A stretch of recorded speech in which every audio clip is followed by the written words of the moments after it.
Welcome to the Dojo Talk Podcast. Please remove them shoes before entry. The master is here, and you still have not taken off your shoes.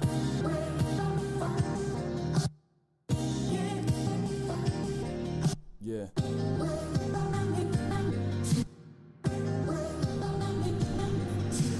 Living every day to define man's mission. Looking to the sky for divine transmission. Deaf man's vision makes the blind man listen. Eyes on the prize, this is blind ambition. Thank you. Welcome to another edition of the Dojo Talk Podcast. I am your host, Serial Sensei. We are on episode 106. Be sure to give this podcast a listen on SoundCloud, YouTube, iTunes. Your iTunes, please rate, subscribe, and leave a review. Check us out on Facebook at the Dojo Talk Podcast Facebook page. Send questions to dojotalkpodcast@yahoo.com. And you can follow me on Twitter at Serial Sensei. With that being said, it is Sunday morning. It's really cold. Fall is definitely here. I'm joined again, as always, with my co-host, Anti-Cool. What's going on, man? I hate cold. Yes, it's so much. What is? Hold on, let me pull up the AccuWeather. What is you guys' temperature right now? I'm gonna have to follow your lead and pull something up because I have no. It's 51 degrees out. All right, we're at 48, but it feels like 32. It feels like nothing. Like I was not built for the cold. I don't know why when my grandparents came here, they chose to settle in the Northeast. Yeah, this is I realized fall. I mean, like yesterday, it felt really good outside. I was like, "Oh, fall's here." It's, the wind's blowing, but it was a nice day outside yesterday. And this morning, it's just like I haven't even stepped outside yet. It's just cold, just in general, like just straight burr. The burr is really real. Fall is here, so you guys, stock up on that medicine because this is that time of year when the colds start running rampant, and people start getting infected, spreading their sicknesses and all that stuff. So, wash your hands. Yeah, a lot, repeatedly. Oh my god. Nah. So before we get going, I have a little not even quiz. I have a little bit of I have something for you. So, off the top of your head, guess how many Instagram followers Terence Bud Crawford has?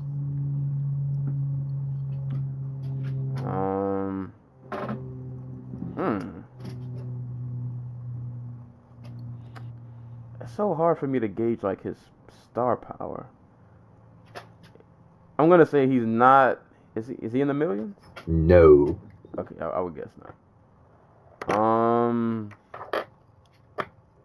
10,000?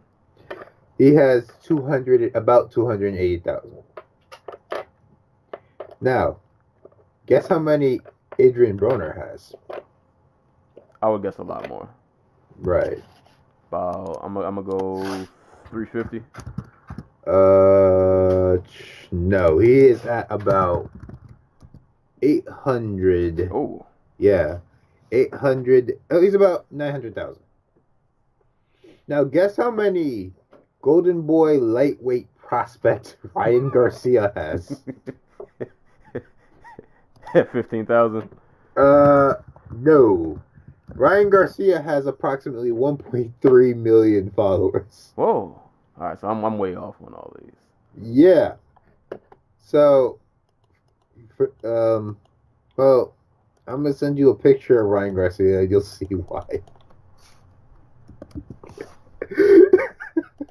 This threw me off because I knew who Ryan Garcia was because I could see his name around, but I didn't know he's basically Golden Boy's answer for what happens when Canelo's done. Yeah, see, the reason for one, I'm not a boxing expert, but I guess low because I knew people who knew who Garcia was, but I didn't envision. Well, I will wait till this picture happens, and then maybe all will become clear as to why his number is so high. All right, let's What? Hold up. Right?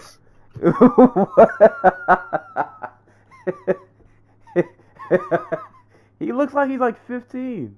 He looks like Justin Bieber. This is like Sage Northcutt's like younger cousin. This is Mexican Sage Northcutt, except not as muscular. He didn't do karate. He's 20 years old. He looks every bit. I would even go as far as to say he looks like he's about 16, 17. Like it just like it blew my mind a bit because I'm like, Adrian Broner should have like 2 million followers on Instagram because that's like Instagram is built around people who act like Adrian Broner. Yeah, I was gonna say I figured he would because he's just a character.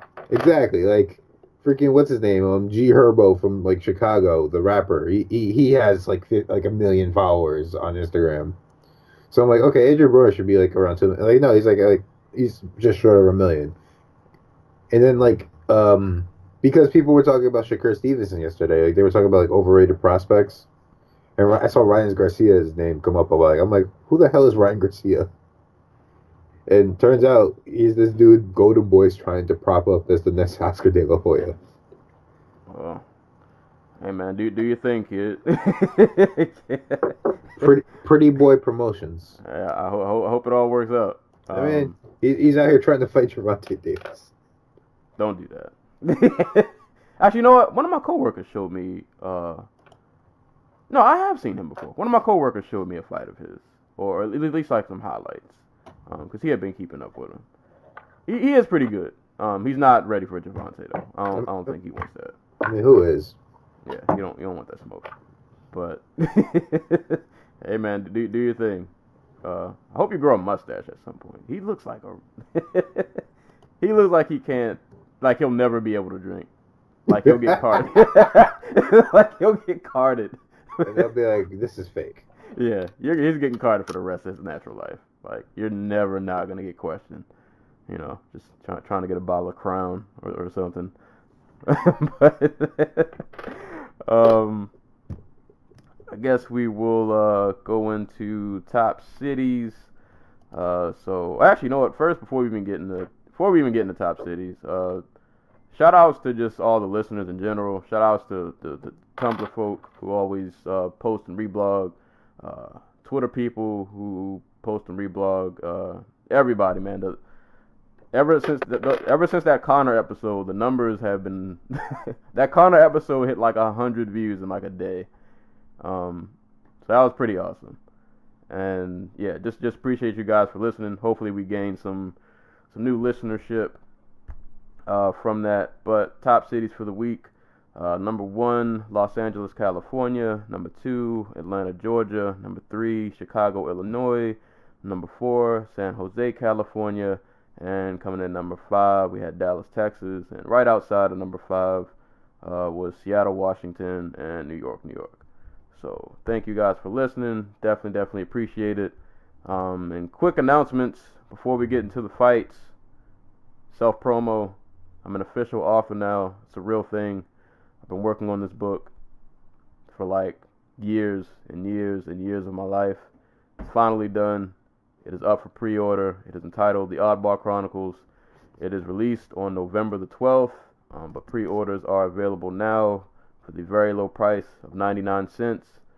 So, you know, for 99 cents, you can sponsor a starving artist, keep me off the streets, keep me from getting in trouble, you know, support my work. I would greatly appreciate it. Links will be in the description below. So you can check that out if you would like. So, on to fight news and things of that note. So we got a bit of, you know, fight announcements, bit of, we'll get to it when we get to it. I'll actually real quick because we probably won't really mention the card that much. So I'm gonna start off with the PFL just real quick. PFL 9 did go down yesterday. I kind of like half watched it while Bellator and the Crawford fight was going on.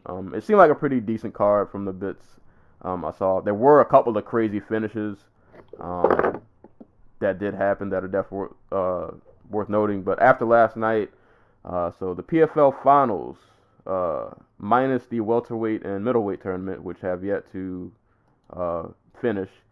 So in the heavyweight finals, we will have Josh Copeland versus Felipe Lins. In light heavyweight finals, we will have Vinny Magalhaes and Sean O'Connell. In lightweight finals, we will have Nathan Schultz and Rashid Magomedov. And in the featherweight finals, we will have Lance Palmer versus Steven Siler. So those finals are set. Somebody in that crowd will have a chance to get $1 million, allegedly. We'll see how that all works out. I guess a real quick mention from that card, Vinny Magalhaes. I'm sorry, them dudes is not getting their money. Like if they are, like that's some extreme ass money laundering. Like, hey man, that's gotta be some dirty ass money. I hope none of those checks bounce for you guys. It's just gonna be like $1 million worth of blow. We got dudes fighting 2 times a night, putting it all on the line, trying to get this meal. I hope you guys are actually compensated. But shout out to PFL. The cards I have watched have actually been pretty decent. They've been fun. I guess just the one mention I'll have of last night that I did catch. Vinny Magalhaes had a crazy submission over, how do you say this gentleman's name? Bagazit Atayev, if I'm saying that correct. Bagazit Atayev. There we go. And outside the crazy ass finish for Raheem Cleveland. But yeah, no, I know what you're talking about. Yeah, he did like a flying. Or was it the Cleveland fight? Which one was the flying triangle / Kimura? I want to say that was Atayev. Yeah, that was wild. Like, it was beautiful to watch. So if you didn't catch PFL 9, if for anything, go watch that fight, because that was a crazy finish. But those are the PFL finals, and then like I said, the welterweight and middleweight tournament still have yet to play out. I think the welterweight tournament kicks off. Well, they both kick off. I think. No, it was Cleveland. Cleveland? I think it was Cleveland. One of them two. Just watch the Vinny Magalhaes fight. I mean, they both ended in finishes, so. But yeah, he had a wild submission. And I think by the end of the month, the welterweight and middleweight tournaments will start going. So keep an eye on Ray Cooper. I think he's going to be a favorite to look out for. I hope Ray Cooper wins. I don't see anybody realistically other than. I think him and Story would be fun. And I think the way the brackets are set up, they have a potential to meet in the second round if Rick Story makes it out of his fight. Yeah. So that could be a fun one. But like if Ray Cooper gets past Story, if that fight happens, I don't know who else beats him. Because I don't think Jake Shields is. I like Jake, but he's probably about to get smoked again.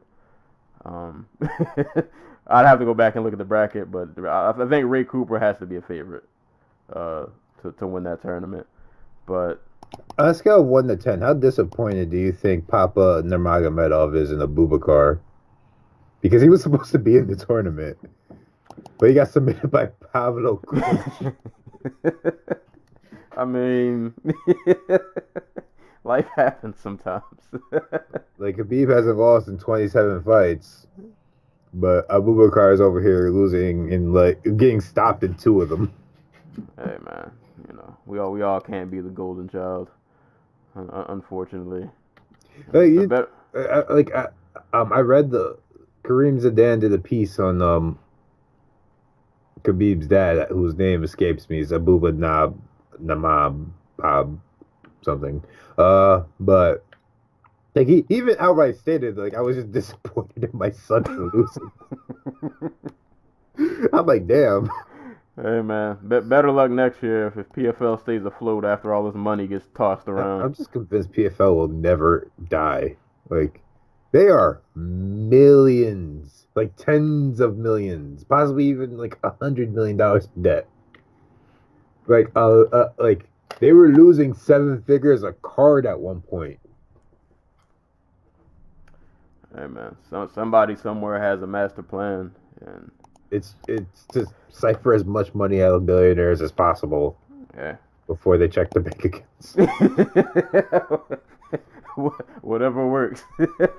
But keep an eye on PFL. I like the tournament format. Something different. Shouts to Combate, who's going to do a one-night tournament soon. I can't remember the date, but they announced that last night at their card. See, tournaments are making a comeback. I think it's cool for at least some kind of, in this day and age, I feel like continuity is kind of lacking. So maybe this can kind of provide some of that. I mean, I don't think tournaments will just eventually take over. I feel like it might just be, I don't say a fad, but I don't know. I just like that there are other options out there. I think people are just grasping at things to draw attention. But like I'm cool with it. Like I'm cool. Like there is nothing more prize fighting than just being like, hey, we're gonna throw 8 to 16 dudes together, and the one who comes out on top gets $1 million. Like it doesn't get more basic and like driven a narrative than that. Yeah, it's like all of your favorite 90s martial arts movies. Exactly. That's pretty much what that is. But yeah, that's PFL. As far as fight news and other happenings, so I'll just run through these real quick, and then we'll come back and talk about any ones we want to expand on. Numbers for UFC 229 are allegedly somewhere around the ballpark of 2.5 mil, give or take a mil, give or take, a couple 100,000, I don't know, but somewhere around that ballpark allegedly. Fell short of the 3 million that Dana was looking for, but still a pretty good number.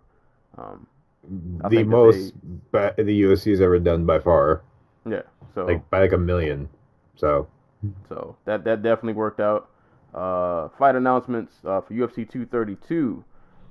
We got Jones versus Gustafsson 2. We got Megan Anderson versus Kat Zingano in the works. I don't think that's official yet, but it looks like it's going to happen. And we also have Chris Cyborg versus Amanda Nunes. UFC 230, Daniel Cormier versus Derek Lewis for the heavyweight title. And it's Jara Eubanks versus Roxanne Modafferi. Between those two, we'll come back. We'll come back to it. UFC 231, Valentina Shevchenko and Joanna Jędrzejczyk. At UFC Milwaukee, we have Kevin Lee versus Al Iaquinta in their rematch. Sergio Pettis will be moving up to bantamweight. Ryan LaFleur, UFC welterweight, has officially retired. Best of luck to him in his post-fight career. In Bellator news, Michael Chandler and Brent Primus rematch going down December 14th. Hopefully that fight doesn't fall apart, but we'll wait and see. Eddie Alvarez allegedly is really close to signing with One Championship. So on one hand, it kind of sucks. On another hand, if they pay him handsomely over there, and I think there are a couple of fights over there I wouldn't mind seeing him be in. I think Alvarez and like an Amir Khan would be fun. Alvarez versus Wynn would be fun. I guess that would be the trilogy with Aoki if they. I don't think anybody wants to see that. Yeah, it'll probably happen though. It'll probably be his first fight. That'll probably be a thing. But I'm all for people getting paid, and I would assume that if he chose to sign there, that they're hopefully paying him pretty well. So, hey man, go get your money. Canelo Alvarez versus Rocky Fielding on December 15th, Madison Square Garden, and KSW signs Martin Ford, a 6'8", 320-pound mammoth of a human. His debut will be, I don't think they have a card, but I think it's going to be next year, 2019. He will be likely, he has no choice but to fight at super heavyweight. So, him versus Puds, I'm 100% confident that'll be a thing by the end of next year. There's no way it can't be. It'll be the greatest fight ever. Yeah. So, if it ends up being the greatest fight ever, remember you heard it here first. It's already the greatest fight ever. If you don't know who Martin Ford is, his name is spelled Martyn Ford. Just pull up a picture of him and then open up another tab and pull up a picture of Puds and listen, you'll see what I'm talking. these are two video game characters with just the physical, not the physical attributes in terms of like power and everything maxed out, but just like looks. Like, you know, the height is maxed out, the body width is maxed out. Specifically the arms. Right. The upper body is just out of control. With his tiny, tiny head on his humongous ass body. Like his head is small, but it doesn't fit the rest of his body. This is gonna be like two like overpowered cartoon characters. Like just kind of, you know, it's kind of slugging it out. But yeah, that'll happen sometime in 2019. But to go back up, let's talk about some of these fights before we get on to. Can we talk about how Derek Lewis about to fight for the UFC fucking title? Like, here's the thing. I don't think Derek Lewis is actually any better than when he fucking fought Matt Mitrione. No, like, and the thing is though, I think Derek Lewis knows that. Like, like Derek Lewis is one of those guys that like I think you pretty much know. We know what Derek Lewis is at this point. Like, I don't think Derek Lewis is gonna make any crazy strides. I could be wrong, but if I was to guess, we know what Derek Lewis is. We know what he brings to the table. He hits incredibly hard at any point in the fight. He's always dangerous in that regard. But like, he's not the most technical guy. He's not, you know, I don't think really he necessarily goes into fights for like game plans. I think he just kind of goes in and, you know, whatever happens just kind of happens.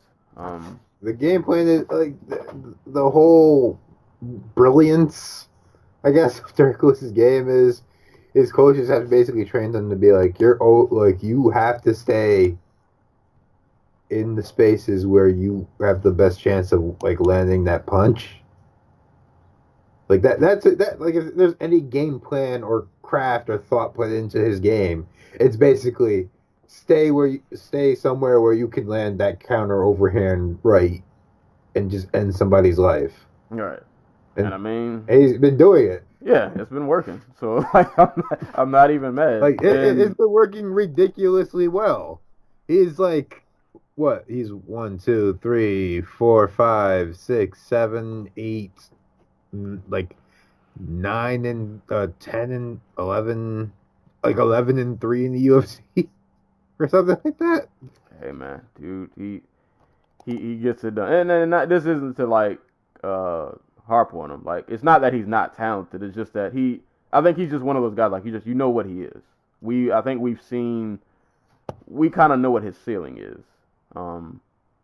But it's not to say that, you know, with one punch he can't change the entire thing. One punch. Like, it's not like he can't be UFC champion. Yeah, he's always he's always one right hand away from, you know, he could have the strap around his waist at any moment. We're actually 12 and 3 in the UFC. That's not bad considering, like... That's the same record Steve Miocic. And the thing is, like, you can look at other guys who have a similar record or have had, like, as much success as he has, and a lot of them, I would say, or I would be willing to say, are probably, like, a lot more well-rounded and more talented than he is. But sometimes I think the best thing to do is, like some people, some, and not even just in fighting, just in sports in general. Like, some guys try to do too much. I think Lewis knows what he is. He knows what he can do. Let me just stick with what I do, and I'm just gonna find a way to make my game work. And it's working. You don't gotta complicate the matters, man. Like, right. If you hit hard, just hit hard. It'll work out. Right. Sometimes. Like, yeah, you know, it's not always guaranteed, but... How do you think Matt Mitrione and Sean Jordan feel right now? Like, Sean Jordan, wasn't he part of the freaking PFL heavyweight tournament, or am I just, like, making that up in my head? Because that feels like something he would be part of. He might have been. But, he was not. Okay, I was making that up in my head. It feels like he should have been a part of it, you know? You know what I mean? Yeah, he probably was in the comment. Maybe he lost before then. I don't know. But Matt Mitrione's over here losing to like light heavyweights in Bellator, and Derek Lewis is about to fight for the UFC heavyweight title. So, yeah. Like, and I get it. Personally, I thought Blaze deserved that shot, but them giving it to Derek Lewis from a business perspective, I get it. Like, it makes all sense in the world. Like, if you guys don't know, after he KO'd Volkov and gave that legendary post-fight interview, like, I think his social media following, like, doubled that night. So they're just striking while the iron's hot. yeah, Like, dude, I love Derek Lewis, but like, you can't be faint of heart and follow him on Instagram. Like, I want to say the very first video you saw, if you were to look him up, like the night of UFC 229, on this, it was a video of like him with like, well, it was a video of like some woman getting impaled, and him having like crying, laughing emojis, and like, yes, like Derek Lewis is not for the faint of heart. Derek Lewis is like the way he does his post fight interviews. That's not a charade. Like he's that guy. Like he is just that's him 100% of the time, all the time. Yeah. But hey, man, like I said, I thought Blaze deserved the shot, but I understand why this fight is happening. I'm not gonna pick him to win, but him winning isn't. I am. Like, you can't wrestle Derek Lewis. We went over this last week. Like, it's impossible. He's too round. Like, he just gets back up. Like, don't get me wrong, Cormier could go out there and knock him out, but like, Derek Lewis could also knock Cormier out. He could. Derek Lewis winning this fight is not far fetched. Like, I'm not willing to bet money on it, but him winning would not surprise me. Like, this is a dude who just, like, when he decides he's done wrestling, he just gets up. Like, how can you look past that? It's amazing. No technique, no thought, just like, I'm done. We're getting back up. I don't care how tired I am. Or worse, he gets on top of you. Oh yeah, that's not a not a good situation. Like, you fall off him while he's standing up, and then he just falls back on top of you. I can't wait to see like the lead up to this fight is gonna be great. This is like the tough dad, the tough friendly dad at the barbecue versus like the new neighbor who's causing trouble. I can't wait to see this.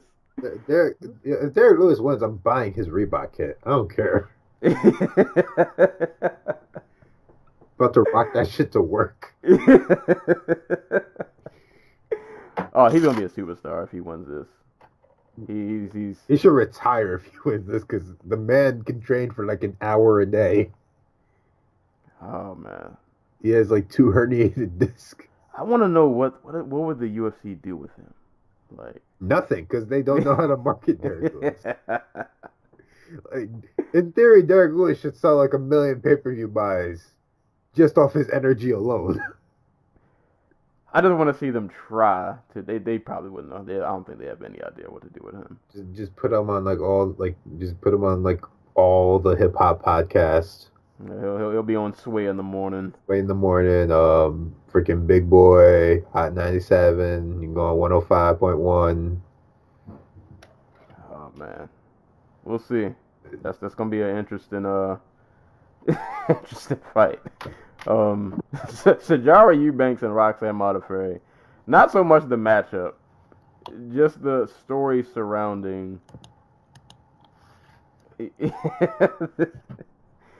So Eubanks thought she was fighting for a title. I mean, that's because that's what the UFC said was going to happen. Yeah. And then she signed the contract, and then it ended up not mattering because the UFC doesn't care. Yeah. They took that paper and they threw it back in the shredder. They were like, "Bitch, you thought," and just threw it away. Yeah. And yeah. So now she fights Modafferi. If this was any other fighter, I'd probably feel bad, but Team Lloyd Irvin fighters can,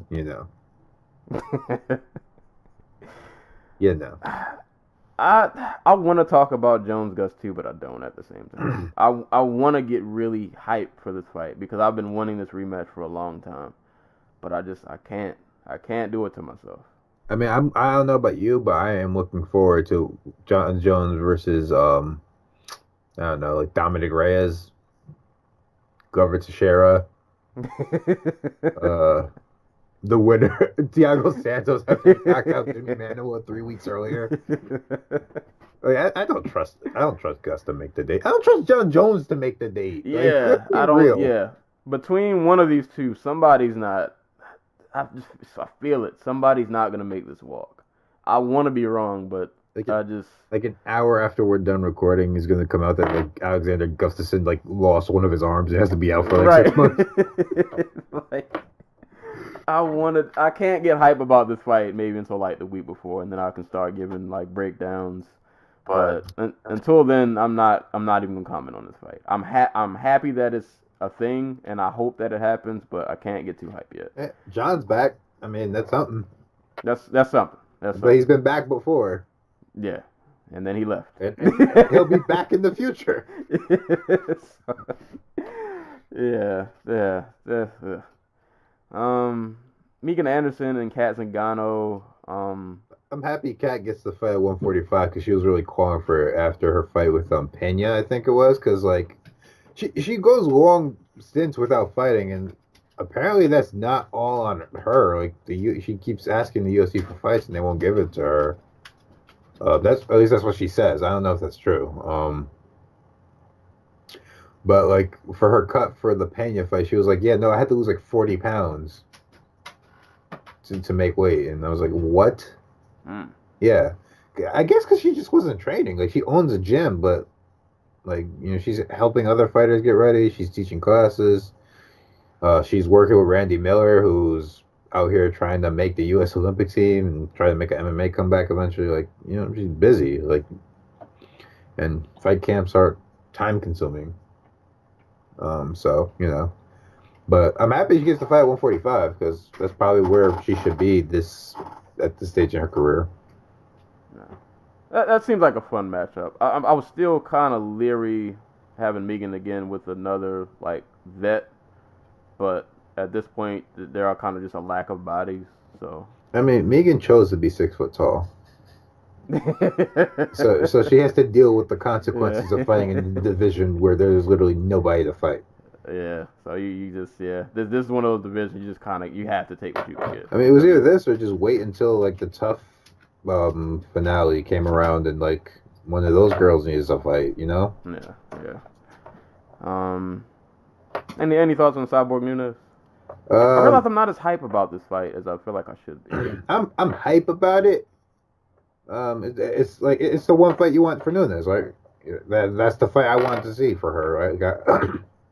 For Nunes, like it's a legacy fight for both of them. Like I think maybe not stylistically, but like in terms of quality of opponent, I think Nunes is the toughest opponent. Cyborg's like the best would be the best win on Cyborg's already lengthy career. You know what I mean? Yeah. And obviously it's the same for Nunes, but for Nunes, like look who she's beaten. She beat Miesha Tate and she beat Ronda Rousey.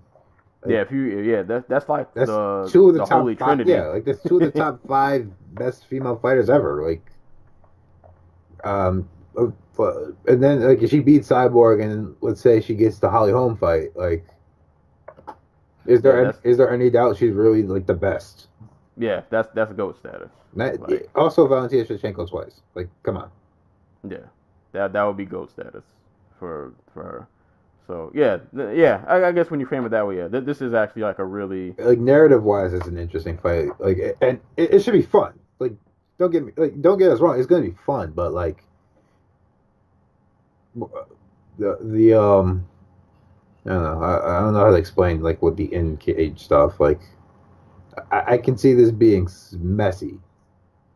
You know what I mean? Yeah, it could be, but no, you're right though. When you frame it like that, this does kind of have like some historic meaning to it after this is over. This will mean something for both of them after this is up. Though I wonder though for Cyborg, it's like if you win this, I don't know what else you stick around in MMA for. Like I don't know who else you really. Gabby Garcia, let's go. Let's go. That's it. Go to Rising and just have fun. Let them match you up with just Like, this is what I don't get. Like the UFC, like, I get it. You want like this whole cohesive unit of like, okay, these are all strictly MMA fighters. They're not gonna do like all this other shit. Like that could keep them out of competition for like a year at a time. But like, you have somebody like Chris Cyborg who has the benefit of being like this ridiculous athlete in a division where you have nobody. Spend a year building up one contender. Like, go find Felicia Spencer and like build her up for a year. Get her 3 fights. And come back in December and have her fight Chris Cyborg. You know what I mean? yeah. And in the meantime, you do other shit with Chris Cyborg. You promote a fight with her between her and like Cecilia Breakhouse. Like, Cyborg has her own fans who will tune in for that. You know what I mean? Right. Like, have her go rematch Jarena Bars. Like, that might be hard because Jarena Bars is fighting for Bellator now, and like Bellator kickboxing, but still, like, that's a fight I'd be interested in. Like, go sponsor Chris Cyborg trying out for the Brazilian Olympic wrestling team. Because why the fuck not? Like, you got the Bo Jackson of women's combat sports. Like, let her do her thing. Yeah, and it would suck to be like if we look back on her career and just be like, it was like a lot of her time was just kind of wasted because she was just kind of, and it's not really even her fault. She's been just in like limbo because there's just she's so good that like, and she was 10 pounds smaller. Like, you know what I mean? Like, this wouldn't be an issue, but yeah, but she barely makes 145. She's so good that it's almost not good for her in a way, because it's like you kill everybody in a division where there aren't really many people to fight, so they're pulling people from anywhere just to find some kind of opponent, and it's after a while it's just like you've conquered every hill. And you know why they can do this? They can do this because like they can pull Holly Holm from like bantamweight and get her to do like a 350 buy rate. They can pull Yana Kunitskaya from Invicta and get her to do like a 220 buy rate. Like that might not. That's not, you know, Conor McGregor could be in their Magomedov numbers, but those that's a profit. Like what? That's $12 million before like the revenue split. All right. You know, that's big money. We'll see. That should be a fun fight. Should be a lot of hands being thrown. And so somebody's at least in that first round. Yeah. We'll see after that. I feel like that fight shouldn't go that long. I'd be surprised if it goes past like the third. Yeah. I say second round. So second round, somebody's getting out of there. Probably Amanda Nunes, sadly. Yeah. But we'll see. But that's pretty much all. We don't gotta go into it really, but like the suspension for Conor and Khabib, I guess. I mean, they're both going to get like what, 6 months? Yeah, maybe 9 months. Like, because let's be real, McGregor was going to fight in like July. Yeah, probably 6 to 9 months. Like, the more interesting stuff would be like the teammates, because you know, Khabib put out that threat, like, if my teammates get fired from the UFC, you know, I'm not coming back. You know, fuck that. And let's be real, Khabib doesn't need the UFC. He set himself for life by doing what he did. Like, we can talk all the shit in the world about him going over the cage, but like, at the end of the day, that's going to give him a government job that's going to pay him like 6 to 7 figures a year. He doesn't have to do any of the extra shit, like, you know, taking punches to the face. Right. Like, Fedor Emelianenko is like the president of amateur MMA in Russia. Yeah, I'm sure Khabib can find a seat at that table. Like I'm sure like the Dagestani national government would hire Khabib to do something, even just to be a spokesman. Like, and a lot of guys talk about, oh, I'll leave, I'll do this, do that. Khabib is one of the few, like, I legit believe it. Like, he wouldn't blink. Like, his dad was like, we're going to have him fight Conor, go up to 170, win the belt, and then retire, because I don't want him fighting past 30, because that's where you take all your damage. And he's like, yeah, that's kind of true. So, you know, go get your money, because I don't like, there's nothing yeah. Sorry, just dog. But the Khabib doesn't need the UFC. The UFC doesn't need Khabib either, but they probably want him to justify selling themselves for like $7 billion. Yeah, Which is what they're trying to do. So we'll see. I have a feeling this all will work out. You know. What I think is going to happen is like Khabib and Conor will get 6 months. Like the teammates will probably get like 2 years, which the UFC is going to use to Khabib to justify firing them so that they can go work somewhere else. You know what I mean? Right. They're gonna be like, listen, Khabib, like if we hold on to them for 2 years, like what are they really accomplishing here? Like let's let them go. They can go fight in Russia, whatever. You can stay. Make your money, and eventually they'll find their way back when their suspension's up. So. And this will all be used in a promo later down the road. Oh hell yeah! You kidding me?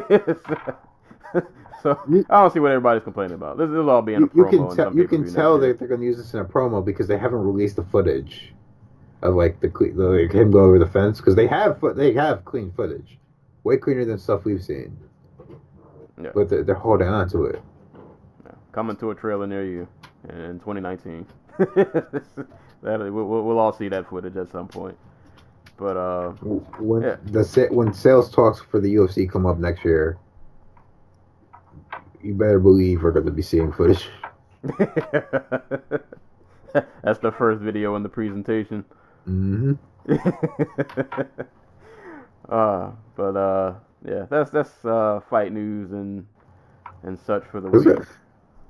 You have any thoughts on Shevchenko versus Joanna Jędrzejczyk? You know what, Sajara, I know you got, they promised you one thing, but I kind of really wanted to see this fight. So, Sam, kind of is what it is,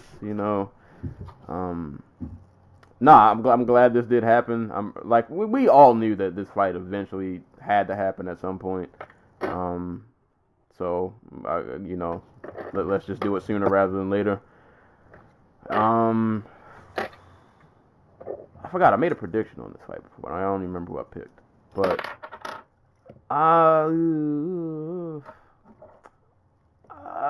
this is hard. It's gonna be a fun. I think this is going to be like one of those fun technical fights. I don't think it's going to be like a bloodbath. I think you're going to get two very high-level strikers who will have moments of spurts of violence, but it'll be really technical until the last bell. I don't think anybody gets finished. I think this goes all 5. I'm going to say Joanna takes Joanna takes a split decision. All right. I think she becomes champ, and then we run this fight back as many times as they can squeeze life out of it.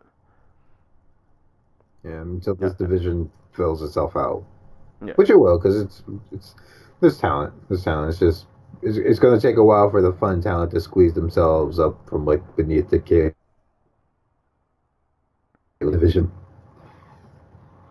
So. And I mean, for Sajara, if there's a consolation prize.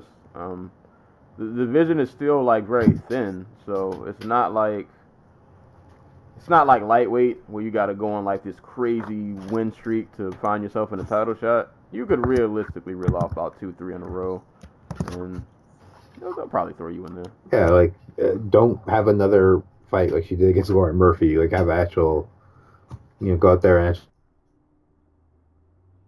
actually Roxanne Modafferi, and you'll probably get yourself another title shot because. They don't seem too keen on Nico Montano, so. Oh yeah, they're poor Nico is probably about to like not see a title shot for like a long. Shit, Nico's gonna have to go on a lightweight run at flyweight for them to even like put her in consideration. They're gonna just match her up with the toughest freaking fighters too. Like maybe not like the highest rank, but all the ones that are like the hardest matchup for her. Yep. They're it open is what up it the is. door and kind of is what it is. But that fight should be awesome. But that is news and notes for the week. So Do we want to start with Crawford and go to Bellator, or want to do Bellator first and then end with Crawford? Since Crawford's performance was so amazing, let's end with Crawford. All right. And start with not the sadness. What would you call the Bellator Heavyweight Grand Prix? I mean, it's everything I thought it would be. it's it's a heavyweight Grand Prix in every sense of the word. This is every sense of the word, including where half the competitors were not heavyweights when the right. This was the most Bellator thing that could. I said this since the beginning. The heavyweight tournament is the most Bellator thing ever, and a 205er winning the Bellator tournament is just makes sense for Bellator. I mean, a 205er won the heavyweight. Let's be real here. I think all we've really learned is heavyweight is a really bad division, which is something we already knew. Yeah. Like Matt Mitrione is a top 15 heavyweight if he's in the UFC. And he, well, you know what? We'll talk about it. Bellator 207 went down. So Bellator had 2 cards back to back, one on Friday and one on Saturday. So we will start with the Friday card, Bellator 207. This was headlined by Ryan Bader and Matt Mitrione. This was one side of the heavyweight bracket.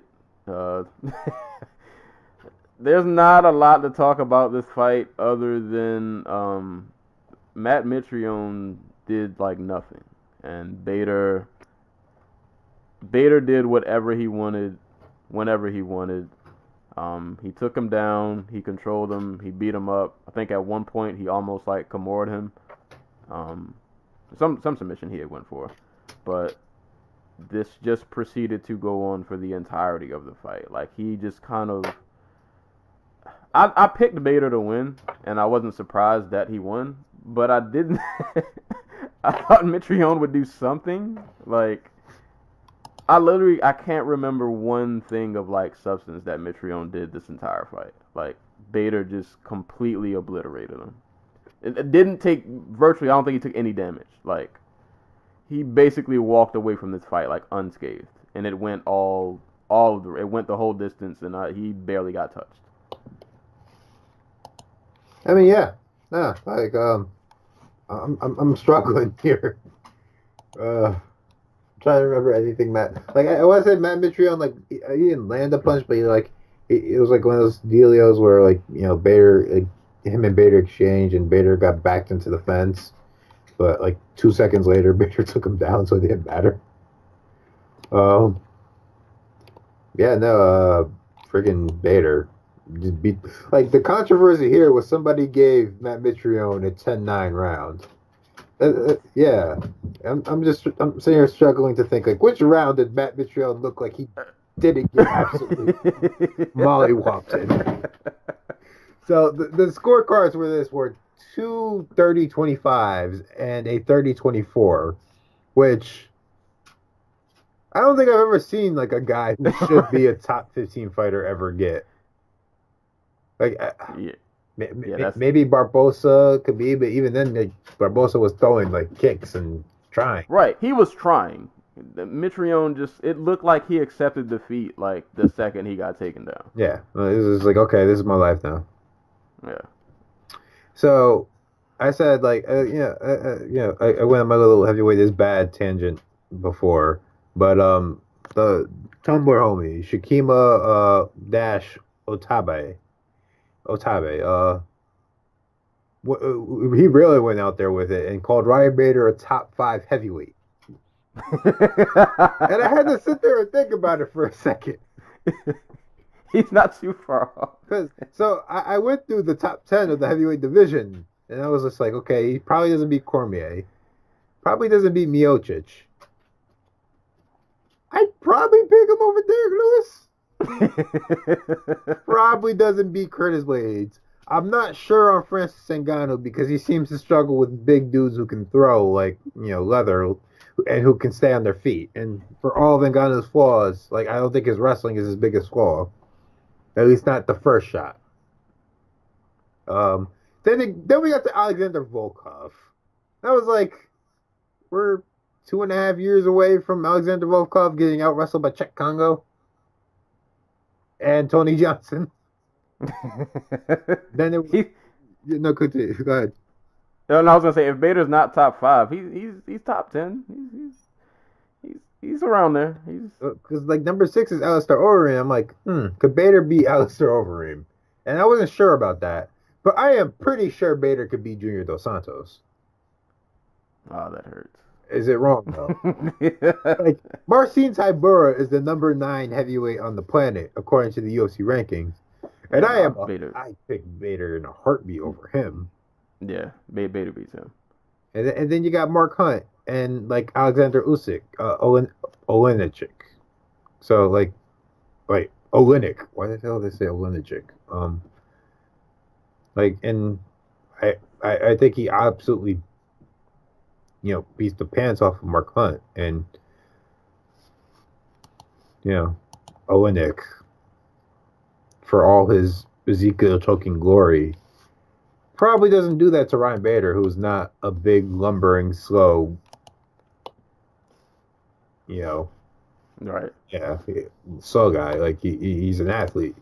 So point well taken. Bader in the UFC heavyweight division would be very competitive.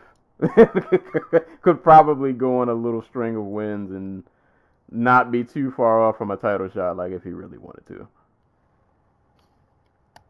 Basically, yeah, that's kind of wild. Like he really just like that fight just looked hopeless. Like it almost got to a point where it wasn't fun to watch anymore. He's like, "Come on, Mitrione, can you put him in danger once? Like make me think that this fight is gonna be, it never happened. It never happened. So Ryan Bader moves on to the finals. We'll get to who he'll be facing when we get to that card. Pretty sure you guys all know by now. But I mean, yeah. Happy day.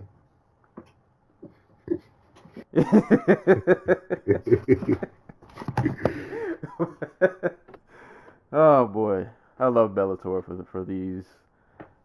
Can't get this anywhere else. I mean, you can, but I feel like it just fits for Bellator. Like these kind of things they just make sense for Bellator. It's like, yeah, but, no, I Scott Coker definitely putting this out. Hey man, Bader gonna Bader, and yeah, that happened. So speaking of heavyweight, oh man, Sergey Kharitonov. Moving on to the co-main event, Sergey Kharitonov and Roy Nelson. I've always been a big country fan. He was like the spokesperson for all of my chubby, chubby folks out there. I thought he was like our representative. It's been weird to see him in Bellator because I feel like he's not like the same. I don't know, like something about him just seems different, like the way he fights. I will say though, this fight, maybe I gave it less credit. On paper, I thought, I don't know, something about this fight made me think this wouldn't be fun to watch. I got my feelings hurt in the end, but that's another story. But like this fight wasn't that bad on heavyweight standards. It was, two guys who are definitely, have had their best years behind them, but Roy was at least being active. They both were throwing shots. They both were kind of just going back and forth. But I think the thing you could just kind of see, the thing with Roy is if he's not grappling you, if he can't grapple you, or if he just decides not to, and he can't catch you with that lumbering overhand right, then there's kind of just not really much left from the repertoire that he really goes to, and he just kind of gets stuck. And in this fight, I mean, he was moving around, he was working the jab, he was trying, like there was an effort there. Like they both were trading good shots, but Kharitonov just seemed a bit more crisper. He also throws in combinations way more than Nelson isn't really like a combination kind of guy. maybe like a 1 or 2, and that's kind of that's kind of it. That's all you might get from him. But Karatanov was in good combinations, and my God, these uppercuts that he was catching Roy Nelson with were they were beautiful to watch.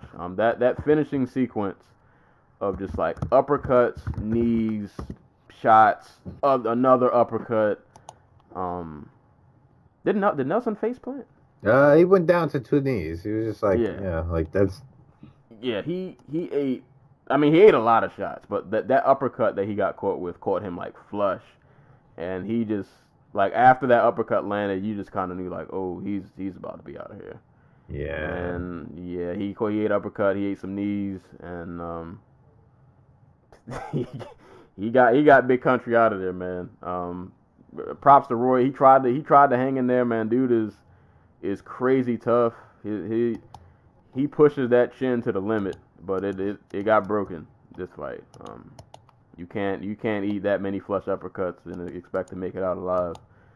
But this was an entertaining fight. Like it's entertaining as a 1-round heavyweight fight could go. I mean, that's the best type of heavyweight fight because they don't give themselves time to get tired. Right. So they both were at their full capacity for a round, but Karatanov he was the better man. Like he he had more in the striking repertoire than Nelson did, and that uppercut changed the life. Yeah. So it seems pretty clear that Roy Nelson, the way to knock him out is to hit him from below, because this is what that's how what's his name knocked him out too, Mark Hunt. But freaking that was the best Karatanov has looked in a long time. Like if you've been following him recently, he's looked really stiff, like really just old. Like he's looked old. Like he's a dude who went like he went full rounds with Joey Beltran. 3 rounds. But he has not looked like we're what 2 years from when he got knocked out by Javier Ayala. Right. But like here he looked fluid. Like he was like you said, he was throwing combination. Like the strikes were flowing together as well as they can when you're 38 years old. And Roy Nelson for for as one-dimensional as he was, like like you said, he was working the jab. He was actually we actually saw the left hook. He actually has like a really nice left hook. He just never throws it. Like seriously commits to it. He always just like kind of feints it so he can corral guys to his right so they walk right into the right hand. But he was actually throwing it here. He actually hit Karatanov with it a couple times, but yeah, to little effect because that, like you said, that freaking uppercut that he landed really changed his life. Yeah, no, good. Just all around great performance from Karatanov. Like, still not like knocking out Roy Nelson means something because how many guys have been able to do it? Like 2, 3. Like Mark Hunt, Andrei Arlovsky. Like Derek Lewis couldn't knock out Roy Nelson, and JDS couldn't. He came close a bunch of times. Roy was fumbling around the whole octagon, but right, like there's a man, like this man's chin is withstood the test of time. So props to Karatanov. I was surprised Roy Nelson's wrestling game didn't work because that's been Sergey's Achilles heel. Like that's how he lost. God, what's his name?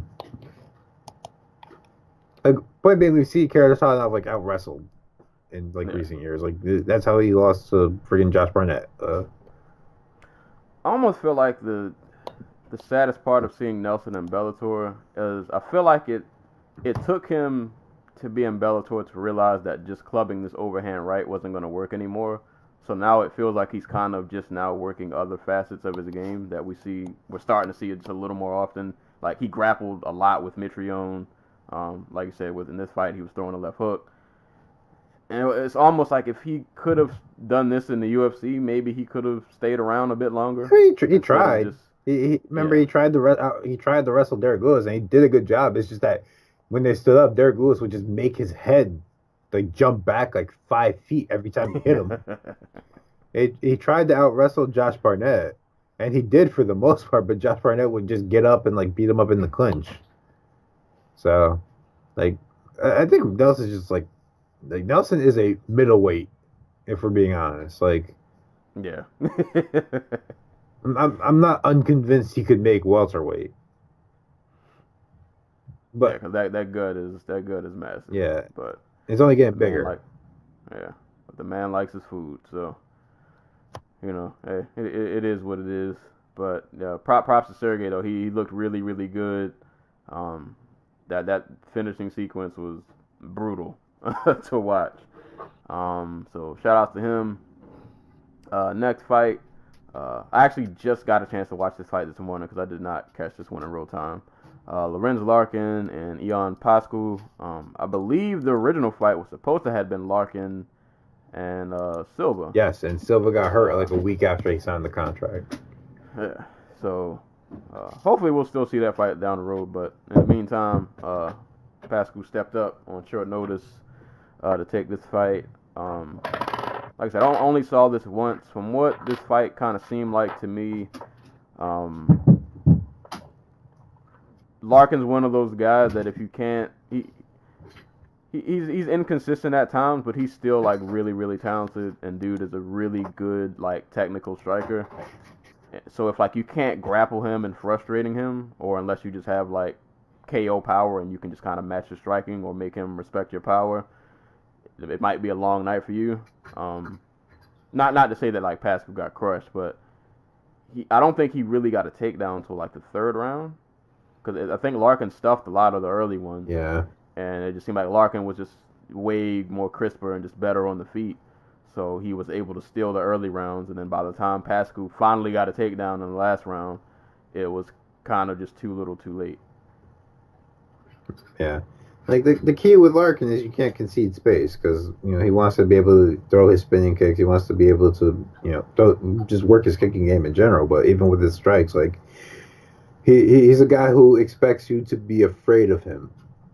I don't think Pascal was, but like, at the same time, he wasn't quick enough to. He wasn't quick enough. He wasn't throwing enough to make Larkin pay for like standing there in front of him. Like. Because Larkin likes to watch his work a lot. Like, he'll throw something and just kind of stand there and expect you, like, to back off. But, like, Pascal would throw the overhand right, and Larkin would just be out of distance before he could, like, catch him clean. Good for Larkin. Like, how many... Is this 2 in a row, or is this his first win after getting knocked out by Daly?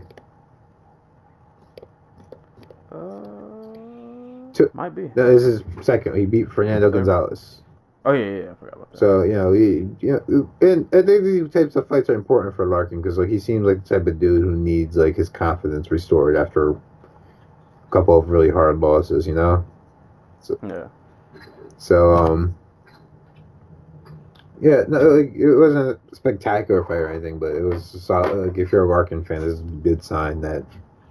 Something's still there. Something's still there, and he might have something for the person who comes out of the Bellator welterweight tournament. So, good on him. Hopefully, they can rebook the Silva fight, though. As much as Silva's career makes me sad, that'll still be a fun fight to watch. That I'm pretty sure would end in pretty violent fashion. But yeah, props to Larkin. Solid performance. Next fight, Corey Browning and Kevin Ferguson Jr., a.k.a. Baby Slice. Like, Baby Slice, like, people, like, I don't think Bellator gets the appeal of Big Slice in that Big Slice could get away with having the fights he had because he fought in the 2 worst divisions in the sport.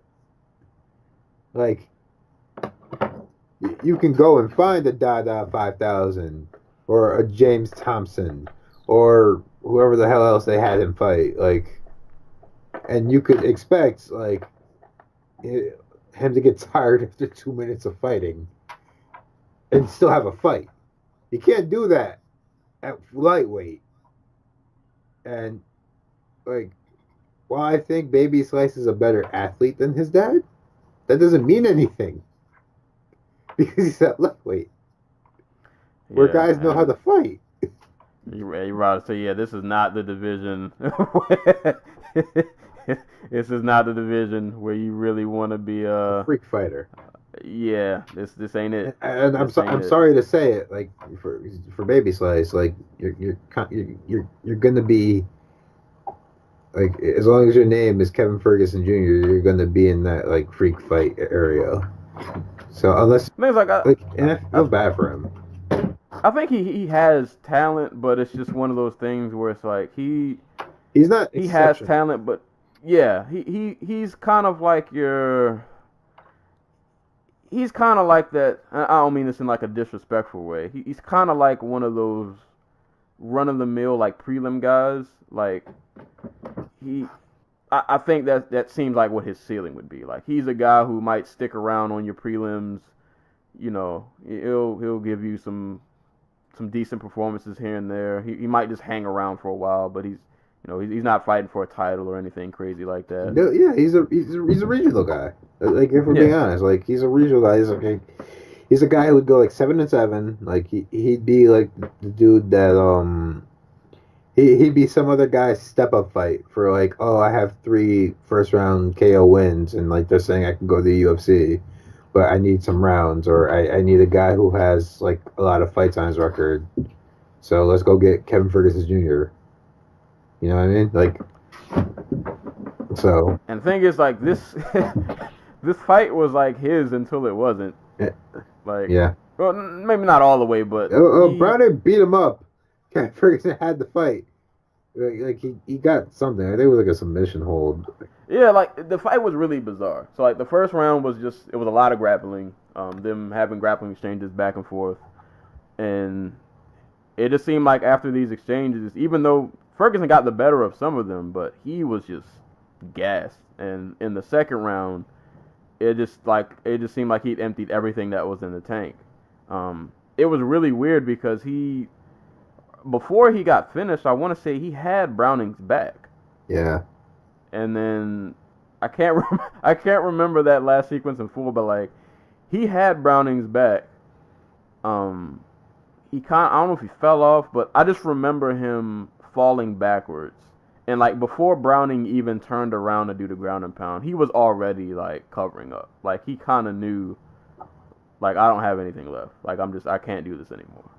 And Browning just kind of beat on him, and until it was over. I know. Actually, no. He did crack.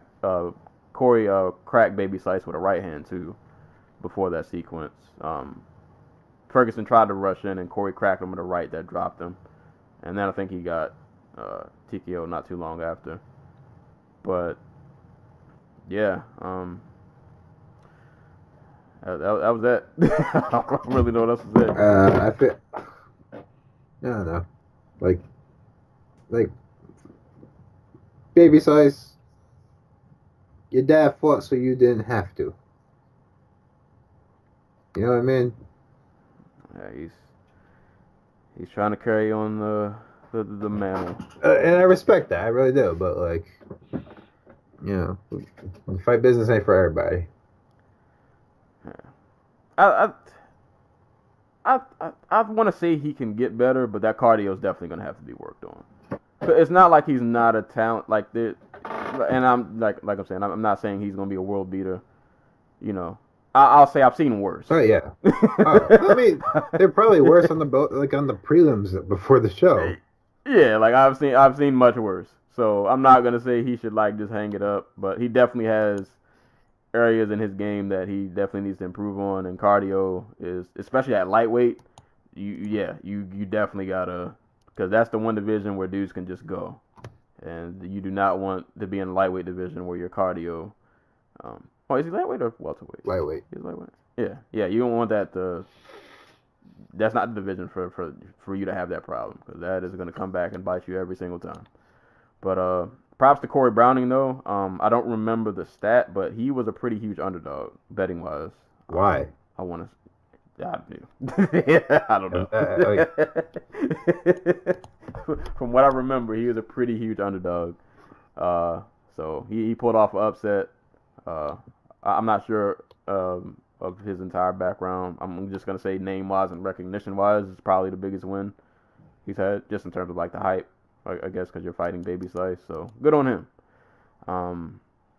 And this next fight, last fight, rounding out the main card that ended in KO of the year-ish fashion.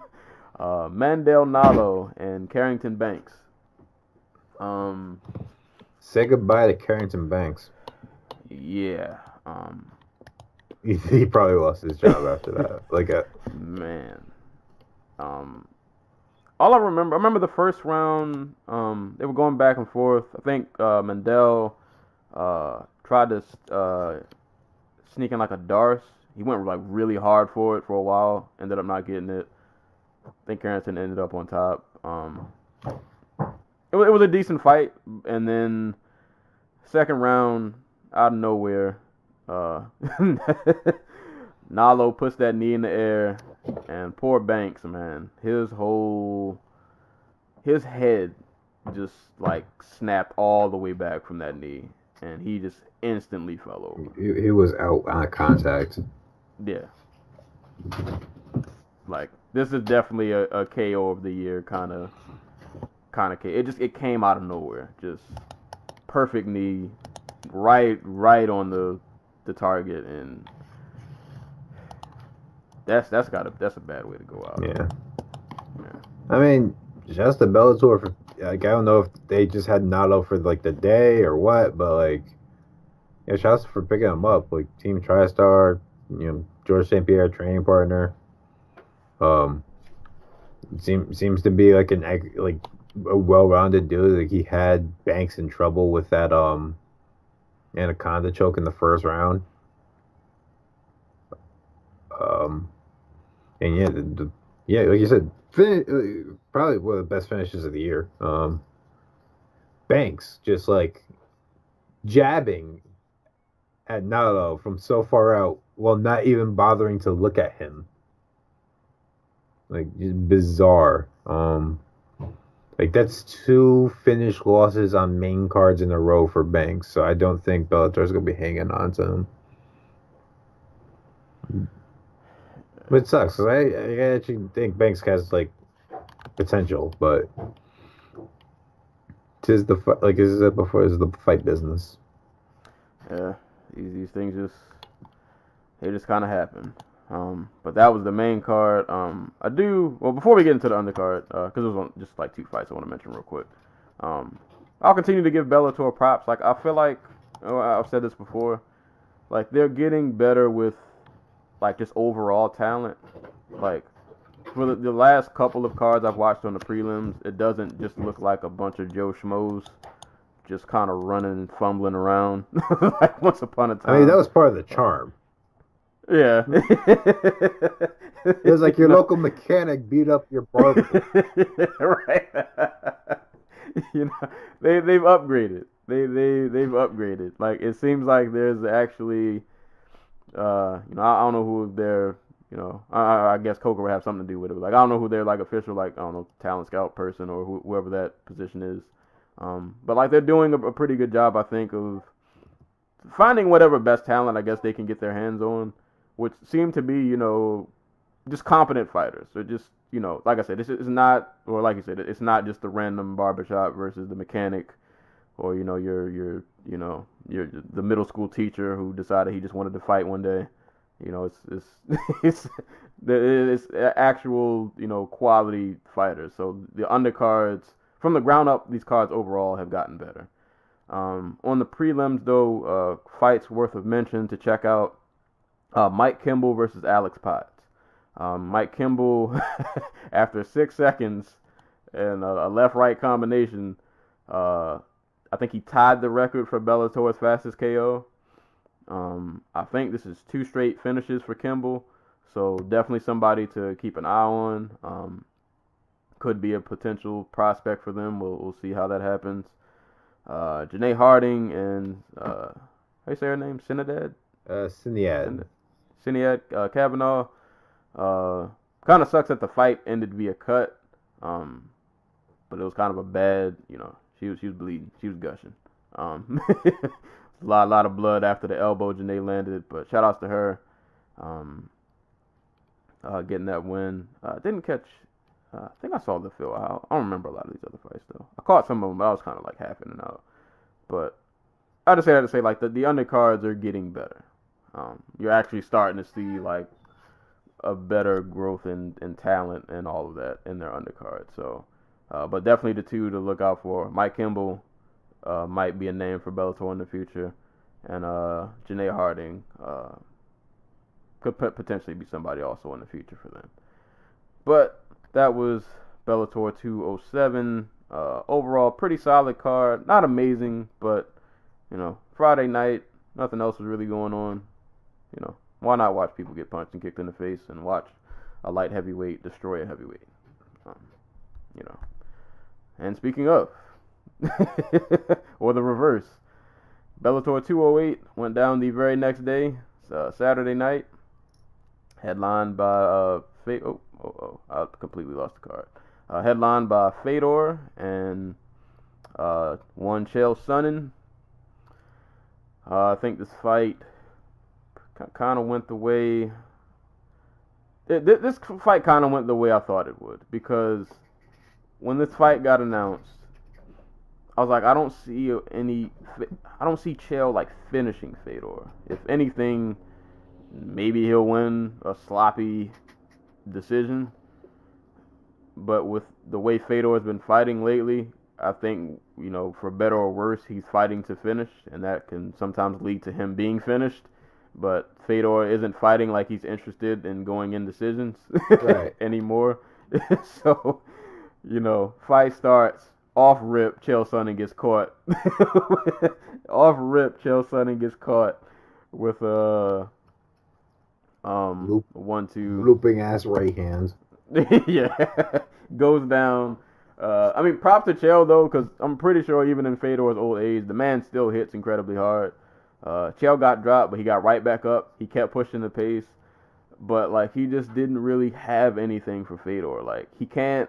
We all know Chael's not the greatest striker. He just strikes to set up the takedown, but nobody's fearing a one punch Chael knockout.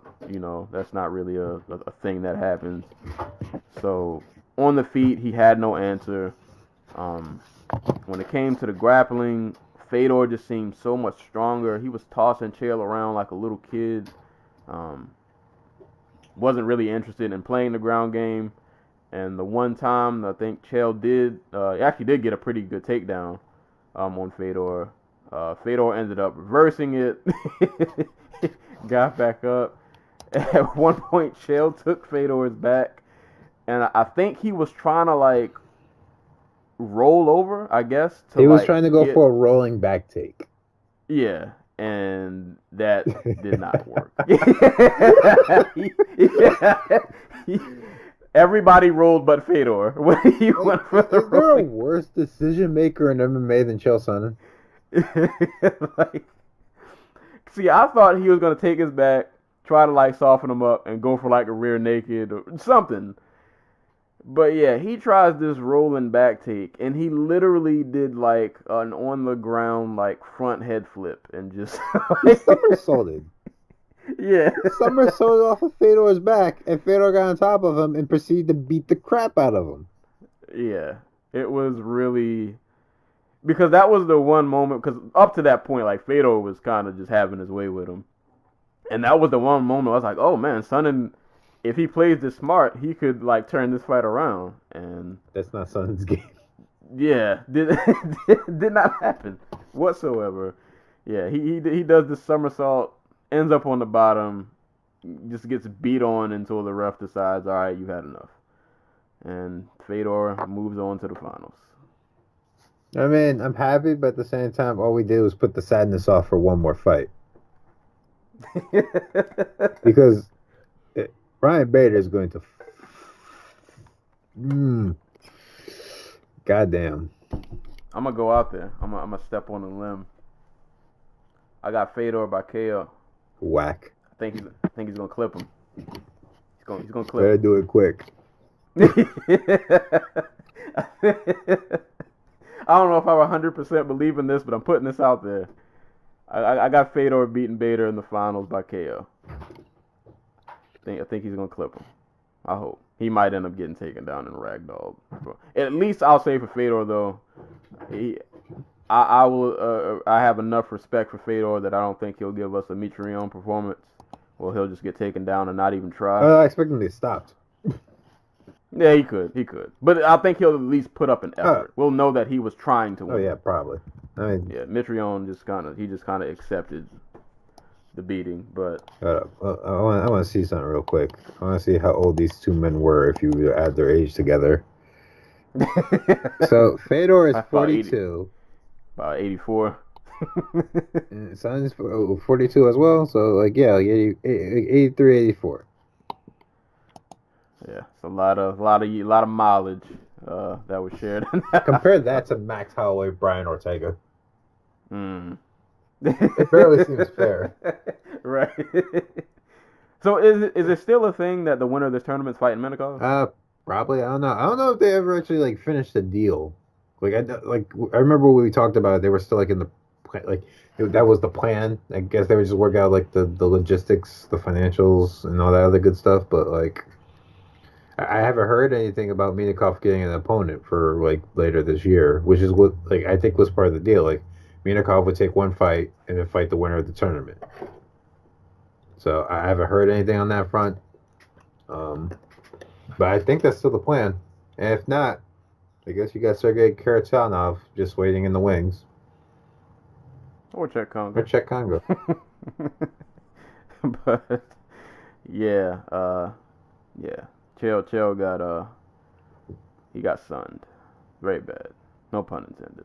Don't lie. So that'll be a final at some point. Fedor and Bader. I think it's going to be an MSG in December, if I'm remembering right, or it was early next year. I can't remember. They just announced the date, and I'm forgetting it. Bellator heavyweight final. Date. I hope they can do it by the end of the year because I feel like both of them are relatively in good health. I mean, Bader's virtually been untouched his entire tournament run. This has been the easiest year of Bader's career, like by far. It's going to be on January 26th in Inglewood, California. Yeah, okay. All right, so we'll have to wait a little bit, but I don't know. Fedor's old. He'll need some time to heal. I mean, like I said, this man is the president of amateur MMA in Russia. He is very busy. Oh man, but you know, it was just good to see Fedor get a win. Albeit it was over Chael. I don't really know how much that means, but it means a lot to me. It was a moment. It was a good moment. It was, you know, I'd rather see that over, you know, watching Fedor and Brazonado, you know, again. But yeah. What do we gotta do to get Fedor versus Machida? That's what I want to know. Let's see. Maybe after, you know, Machida do his middleweight run, maybe it won't go well, and he'll decide this is how I want to end my career. Like Machida's like, I want to fight Fedor. This is all the old guys who are like, you know what? I want to fight Fedor too. That's the thing to do. That's how you end your career. That's the last name you try to get on your resume. Yeah, like Shogun loses to Tyson Pedro. He's like, you know what? I want to fight Fedor, so I'm gonna go sign with Bellator. Don't give him any ideas. That guy will fight as long as they keep sanctioning him. Melvin Mayhof's like, you know what? This middleweight shit ain't working out. Chidi and Jaquani beat my ass. Let's fight Fedor. Fedor has to go through like a retirement run where he just has to fight everybody who's over 40. Oh man, but props to Fedor, man. It was good to see him get a dominant win. On to other fights that put a smile on my face. Benson Henderson and Saad Awad in the co-main event. I was just really happy to see Benson look like, even though he didn't get the finish, he was being aggressive. It looked like he was really giving an effort to try to like dominate the fight, which in his Bellator run and even in some of his UFC fights, like we've seen, he's not always the fastest starter. Sometimes he he gets behind on cards and has to try to claw his way back in. Like he definitely was working a lot of the kicks, leg kicks, body kicks. And anytime, a couple instances where he got backed against the cage, he would circle out.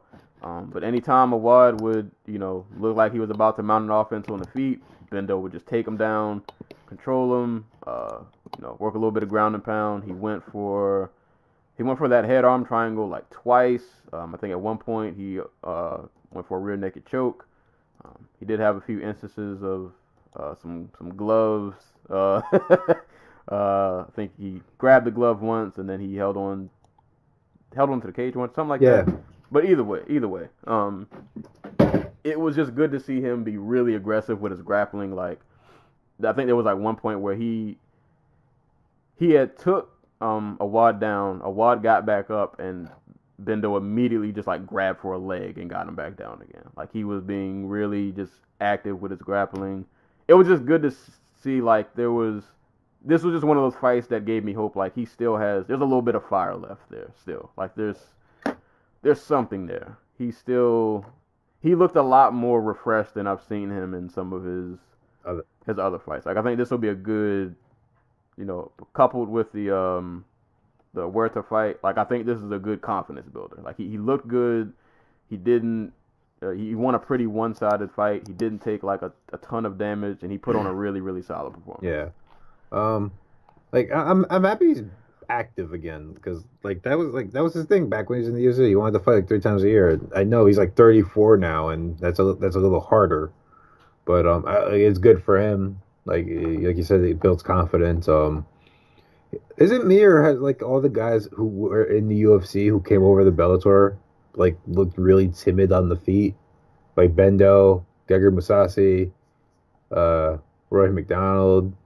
And then you have like Phil Davis who's out here like head kicking people. Right. It's just like bizarro land.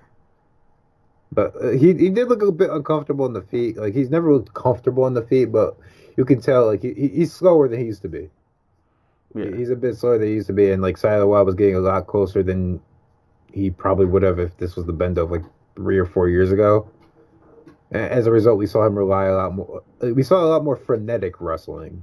And that played into Bendo's favor because he's, a really frenetic type of fighter. But like just like really smooth knee taps for takedowns. I kind of wish he had got Sayadawa out of there, just because I just to show what type of class of grappler he is, and we know he's capable of that. Well, a win's a win, and he needed back-to-back wins. This is his first back-to-back win since he left the UFC in 2015. He's now 3-3 in Bellator.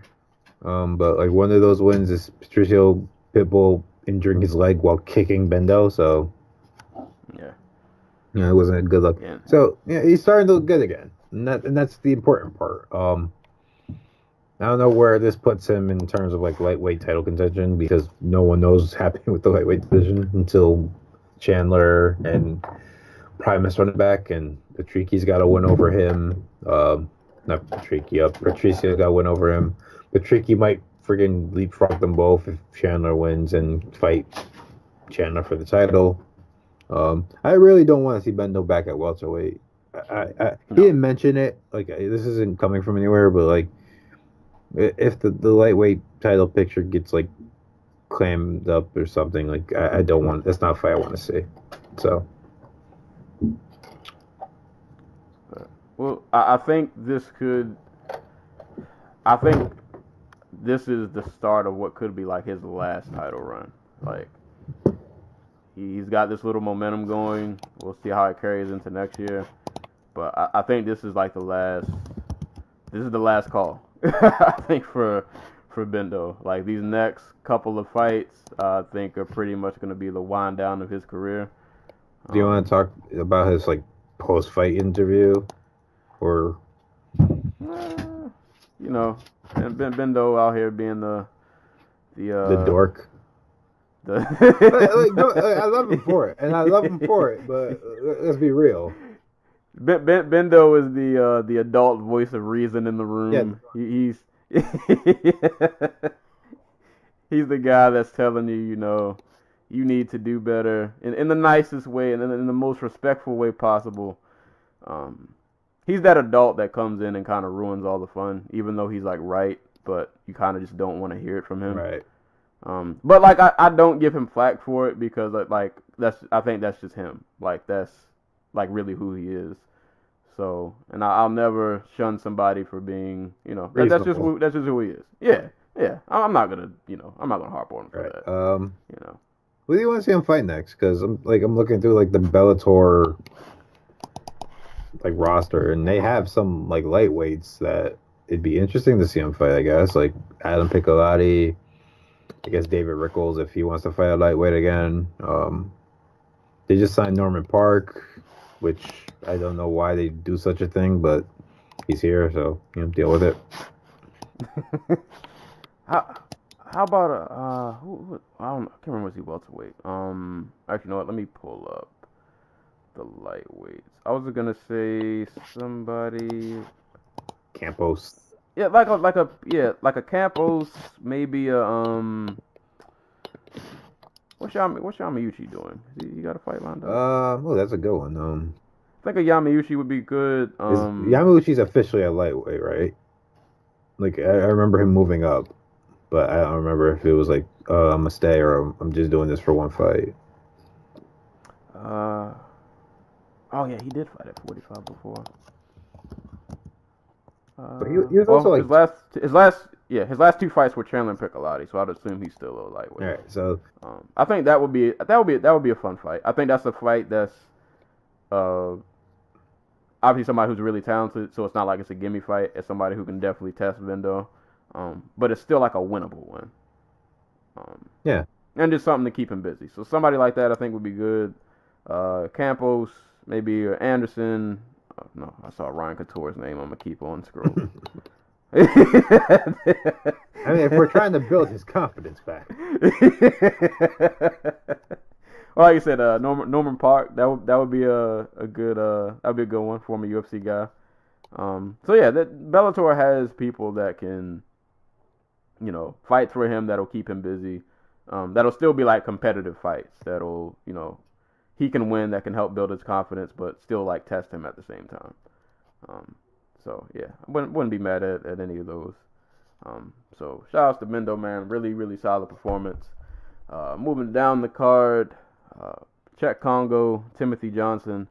I was just really happy that this fight ended so quick because in my head this was going to be one of those 3 rounds I'll lay on you fights, and I didn't want to see that. And I'm glad Congo didn't want to see that either. He actually only watched this fight once, so I don't even remember everything that happened other than it just seemed like Congo kind of beat him up. Johnson couldn't get his takedowns, and the time he ended up on the ground, it was because he was getting punched in the face, and it was over. Congo, as he was backing up into the cage, caught Johnson with a right hand, like right behind the ear. Like if you watched it fast, it kind of looked like he hit him on the head, like in the back of the head. I mean, but like Johnson immediately just went stiff as he was shooting for a takedown. I think Congo realized, okay, he's basically done. Yeah, Tim Johnson, man, like, yeah, cut from like how many heavyweights get cut from the UFC on a win? Oh man, I didn't. Yeah, no, it was a bad fight with Marcelo Goldman. He was just gone. It was just like, we don't need you anymore. But oh boy. No, props to him. Props to Congo. He's still out here. I think he tied like his UFC run with as many wins in Bellator as he had in the UFC. Like, dude's been keeping busy, fighting at least twice a year in Bellator. And he looked good. Like he didn't look bad. Like, I mean, he looked like he's 43 years old and he still looks really good for his age. Like, he's on a 1, 2, 3, 4, 5, 6, 7 fight win streak. Like, two of the guys he beat, Alexander Volkov and Augusto Sakai, are, one's a top 10 dude in the UFC and the other dude just won his UFC debut. Like, dude, he's still out here hustling. Like, you can't knock him. Probably didn't put him in the heavyweight tournament. I don't remember why. There was a reason. I think he got hurt or something. But Or did it? either way, he's still making the best of his time. Yeah. Let's find out why Chuck Congo was in the Bellator tournament. But continue. But yeah, that was that fight. He got Timothy Johnson out in about, it was like 68 seconds. So props to Congo out here taking souls still. Next fight, Anatoly Tokov and Alexander Shlemenko. Definitely had this fight circled. Shlemenko, of course, longtime Bellator staple. Easily like one of the best fighters they've ever had. Dude's just been around forever. He was champ for a pretty long time. Always fun to watch. He was one of my favorites when I first started watching Bellator. Anatoly Tokov, newcomer in terms of being in Bellator, somebody who a lot of people thought was worth keeping an eye on. So this just seemed to be a pretty important fight. You know, you're throwing the young guy against the veteran of veterans. Shlemenko has fought like 80 times. Not really 80. It was maybe like 50 something. Something like that. He's fought an insane amount of times. You know Shlemenko's track record. The dude's been around. He's been there. According to Big John, he's the most successful fighter to ever come out of Russia. There's been no one better. Yeah. Including our main eventer. he is more successful. Fedor is more popular, but Shlemenko is more accomplished. According to Big John. That's from the horse's mouth. Just for the record, like Shlemenko has something like, wow, my math is shit. 69 fights. Yeah, man, dude has been. He's been around the block more than once. That's just like but MMA. I'm sure it's more if you add like his kickboxing fights. Yeah, this fight was just kind of Shlemenko was definitely game. Like he never really stopped throwing. Like he was constantly just like moving forward. He was trying to get an offense off. You know, he was throwing his patented spinning techniques, spinning back fist, spinning back kick. I think he threw like one spinning back kick, threw a couple spinning back fists or like elbows that he tried to land. So he was definitely game for the entire fight. But Tokov, younger, fresher, got the better of some of the exchanges, and even though he didn't do like a ton with his grappling, just the fact that he was able to use it and be somewhat effective with it, he just kind of had more in the repertoire. And yeah, like I said, Shlemenko was coming forward. He was making it a fight, but it just seemed like Tokov kind of had an answer for everything. And you add on the grappling to that, and you know, Shlemenko never really was able to have like that. I don't know what to call it. Like he wasn't really able to have a moment where he could like tip the fight in his favor. Like he was always just kind of clawing from behind and trying to, you know, he was going for it. It wasn't for lack of effort, but you know, I guess Tokov just kind of proved why people are pretty high on him. He went out there and handled business. It wasn't like the most spectacular performance you'll ever watch, but nevertheless, it was over a true vet. You're beating one of, you know, like I said, one of Bellator's staple fighters that they've had pretty much like since their existence. Right. And he did it in, you know, pretty impressive fashion. I think he took every judge gave him every round 30-27s all across the board. He's great at neutralizing. Like Shlemenko is off like he never engaged. Even on the feet, like when he was strike with Shlemenko, he was never putting himself in Shlemenko's wheelhouse. And anytime Shlemenko would go for like one of those spinning things, he would just dive on his back and just completely like cut off any offense he was trying to get. I don't know, this fight was just like a blur in the back of my mind while I was watching it. Yeah, like I said, it wasn't, you know, the most exciting fight, but it was just kind of a solid effort. I do think this is a sign of Shlemenko finally getting old, but yeah, and like I said, he's still out there throwing, but it's not the it's not the same Shlemenko we've seen. You know, I think this is his third straight loss. Yeah, Gegard, which people think he won, but decision. Was it he got knocked out last June by Bruno Silva? Yeah, in M1. So not a good year. Yeah, not a good year. But for anything, Tokov looks like he'll be a new face in middleweight for Bellator to keep an eye on. I think a win over Shlemenko kind of puts him up there now. You'll probably start seeing him in bigger fights. So, keep an eye on him. Right. And rounding out the main card, Henry Corrales and Andy Mayne. It's a pretty decent, kickboxing scrap. Corrales worked a lot of that inside leg kick.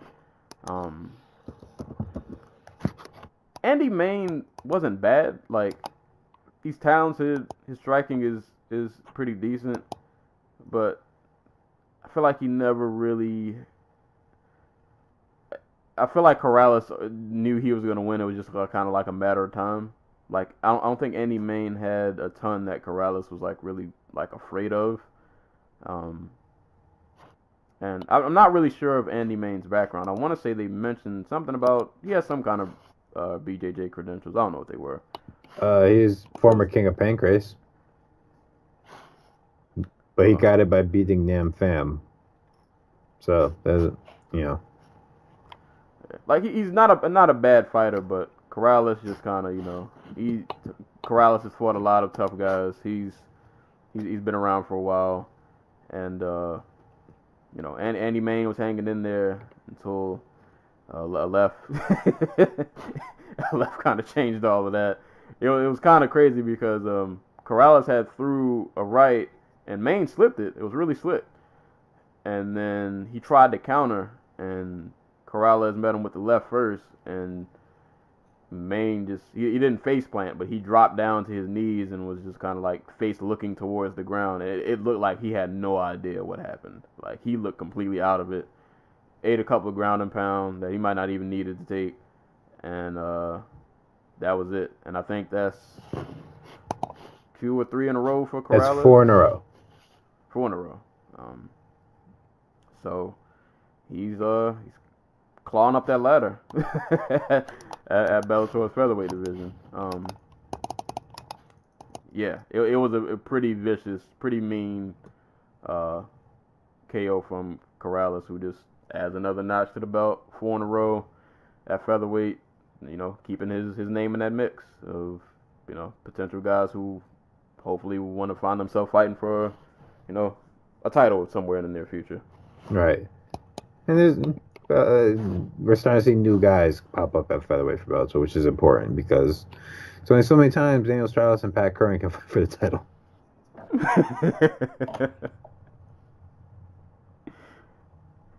Yeah,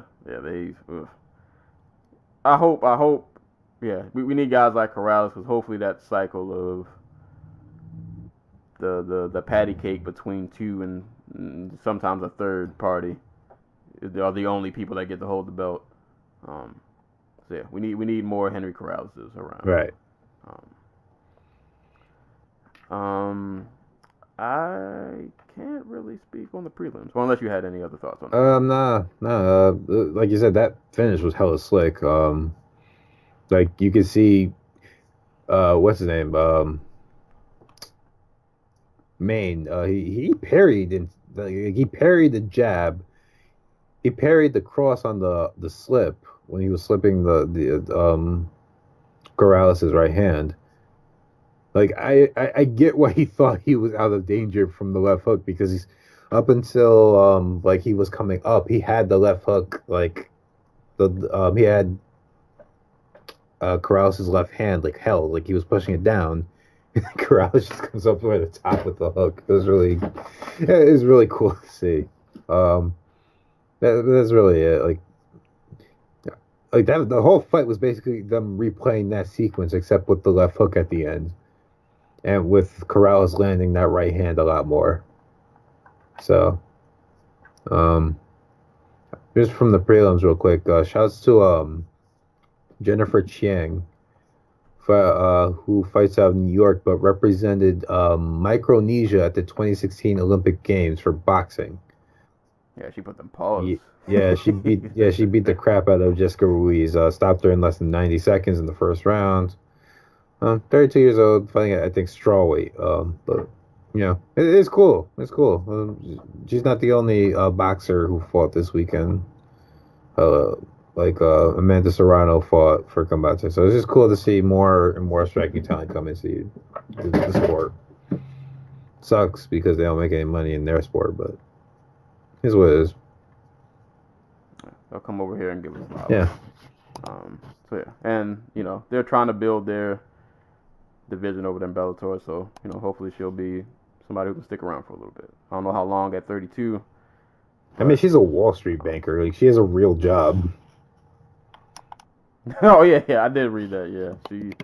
Yeah, her career path in the MMA is kind of wild. But I guess as long as you got hands like that, hopefully you'll be able to stick around for a little bit. Yep.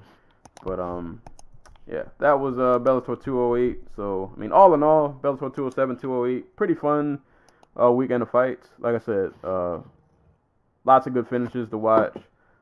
Overall, they're just doing a better job, I think, at just building their cards from top to bottom. Even starting from the prelims, you're starting to see sprinkles of just more prospects, more people that are worth keeping an eye on. Like I say, you got dudes like Mike Kimball running around flatlining people in 6 seconds. So hopefully this spells good things on the wall for Bellator. But we'll see how that goes. But pretty solid night both nights. So if you didn't get a chance to watch, go rewatch some of those fights for 207 and 208, and at some point we will reconvene and talk about Fedor and Bader when that goes down. But moving on to the last fight we will discuss. We're going to finish with boxing. Last night also, it was a lot of violence last night. Simultaneously, you had Bellator 208, PFL 9, and you also had Terence Crawford and Jose Benavidez Jr., who fought on ESPN. Before we get to that fight, because I didn't get a chance to catch any good things on the undercard, I know I saw the Shakur, saw a highlight of that. Didn't know what else really happened on the undercard, if there was anything worth it. Michaela Mayer won a title. Former U.S. Olympic boxing team member, 2016, I believe. She beat Vanessa Bradford. Oh, I guess it wasn't for a title. I could have sworn they said on the broadcast that she won a belt, but I'm not seeing one here. No. But she won on the prelims for that card. Another dude, Carlos Adamas, Dominican boxer. I want to say he represented. He was on the national team too. He fought in the World Series of Boxing. That's where I know him from. He had a good showing apparently. Knocked out Joshua Conley in 2 rounds. Mike Alvarado, who washed welterweight. I hate to put it that way, but he is washed. He got a knockout win, his first win in. It's not his first one in a while, but dude probably should have stopped boxing a while ago. Point being, but there's stuff there. I don't think any of these other dudes. Not that they're not worth mentioning, but if you know, you know what I mean. Yeah. Like I don't know how many people know or care about Steven Nelson. No offense to him, but 11-0 fighting in 6-round fights. Come on, what are you doing?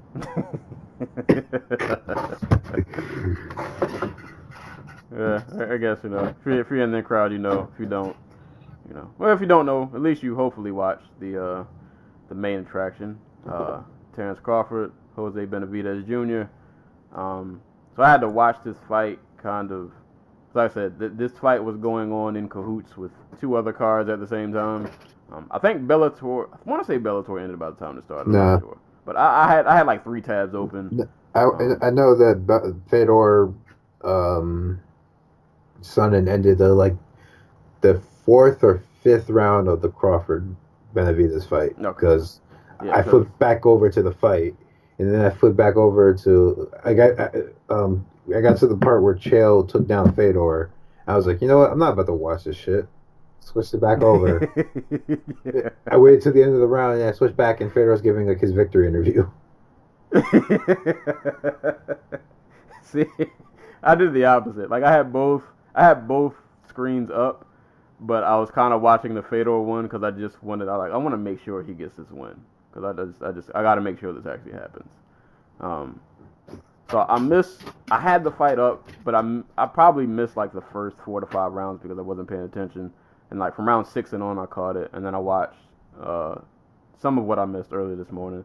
But I think I pretty much got the gist of the fight and the rounds that I saw. And that is that Terence Crawford is really, really, really, really good at what he does. This guy, he's just like so good like at everything. Like I watch him fight and I'm just like I'm looking at these rounds pass by, especially around like round 6 up until the finish. And I'm like, Benavidez, I have no idea what you're gonna do or what you're gonna try to do, but you better hurry up and figure it He's gonna out. mean mug. He's gonna mean mug his way to a world title. Anytime a guy gets hit with a combination and he does the hand throw in the air, that means you're losing. Like, and he did that repeatedly. He did that every time he got hit, which was a lot. My favorite part was when they cut to his dad in like the third round, or the third or fourth round, and he's like, I don't know why everybody's cheering Terence Crawford. We're landing punches too. Yeah. It's like I remember watching. I don't know if it was the official scorecard, but one of the scorecards they had flashed across the screen. I think they gave somebody gave Benavidez like 1 round, and I think they had them tie around like a 10-10 round. But no, Crawford looked amazing, man. Like he fights just really smart. Like defensively, super solid. Benavidez never really put the man in danger, like at all. Like Benavidez fought above what most people thought he was going to do. Between like he's been hyped since he was 17, and like that video came out of him sparring with Manny Pacquiao and doing kind of okay in it. Like he is like been hyped as like the next big thing at welterweight and super welterweight or junior middleweight or whatever the hell you want to call it. But like it hasn't really panned out that way. Like I thought he lost God, what was the dude's name? Mauricio Herrera all the way back in like 2014, and I kind of stopped following him after that. I didn't know he got shot. Or if I did, I forgot. So he got shot like 2 years ago apparently. Back in 2016. According to the commentators, walking his cat at midnight in Phoenix, which sounds like he was doing some shit he wasn't supposed to and got caught up in the middle. So like he was wearing a knee brace on his back leg all fight. And like it you can tell like he's not as mobile as he used to be. He has to fight you very head on. Like it makes it really hard as a counterpuncher to not be able to move around your opponent. So I get a lot of the posturing where it was like, okay, come at me, Crawford, because like that's the only way you're going to get Crawford to stay in one spot is to get him to commit to an attack. So like I think Benavidez did way better than most people thought he was going to do, and he still ended up getting knocked out for his trouble. So yeah, like what you gonna do? Very viciously. Like it just seemed like Crawford just like after about that 6th and 7th round, I was like, oh, he's in the groove now. Like it's a matter of time before this is over because there were points in the fight where Benavidez just kind of would just back up against the ropes, and I'm like, bro, you're just asking to get put down, and like Crawford just had these little spurts of just combinations that were just vicious. Really good at mixing it up. Like I said, dude defensively is really sound. He doesn't get caught in like bad spots or puts himself in bad situations. Um, and I feel like a lot of people, not even just in boxing, like because Crawford just strikes me as somebody who's really super technically sound, and sometimes those guys can be boring to watch, or people perceive them as boring to watch. But Crawford, it looks like a work of art out there. Like he makes it look so easy, and that uppercut. Woo, Yeah. that uppercut, and I think that came after one of them little posture moments Where he was like, "Come at me," and then yeah. Crawford came at him, and then he knocked him down. The floor woke up Benavidez on that fucking punch because it looked like he was dead. Like like a half second after Crawford landed it. Yeah. Yeah. That was one of the meanest uppercuts I've seen this year. I mean, he got back up. Props to him. Dude is he's tough. He got back up. He tried to stay in there. He caught another flurry, and that was all she wrote. Yeah, that was a pretty flawless performance from Crawford. Like, you can't really get much better than that. I don't know what else you want of him unless you want him to just get the finish earlier. There was some stuff. There was some stuff. Like I do feel like he got caught up in the middle a little bit too much. Like, defensively, this wasn't his sharpest fight defensively. Like, I think part of that was just like he realized, okay, this is how hard Benavidez hits, and he's slowing down, so he's not going to be hitting any harder. So I'm just going to go fucking buck wild on him and throw like an 8-punch combination that he's not going to be able to stop. So like I get it from I get it from that perspective too. So there was some stuff like he was very. If you're somebody who really wants to see that Errol Spence fight, like Benavidez is able to walk down Crawford and put him along the ropes and stuff. That's something to keep an eye on because Spence is just going to throw regardless of what you do. Because that's just how he is. He's just going to throw a million punches at you. So, if you're backing yourself up into the ropes to avoid that, how does that work out for you? Yeah. So I'll have to ask as the I'm like the casual boxing fan. But I've been following Errol Spence way longer than I've been following Terence Crawford. So at this point, are there any other people for them two to fight before they should fight each other, or can we just kind of, Spence is probably going to fight Sean Porter next. Like, the word is that they're trying to get that fight done for early 2019. Sean Porter's coming off that big win over Danny Garcia. Al Heyman just signed Manny Pacquiao. I don't know. I can't remember who they were linking him to fight. I think he was fighting Broner, but like the winner of Broner Pacquiao could easily fight Porter or not Porter, Spence. Like if you're trying to get Spence a bigger name, that's the easiest way to do it.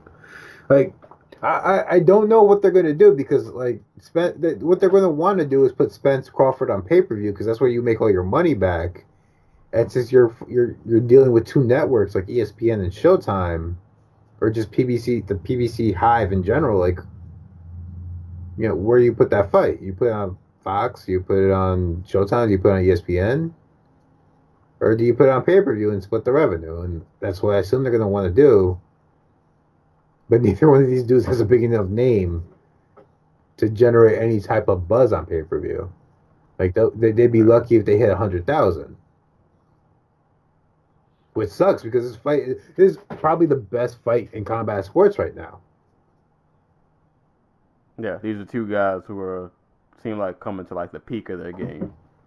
So I'm optimistic that Bob and Al can get this done.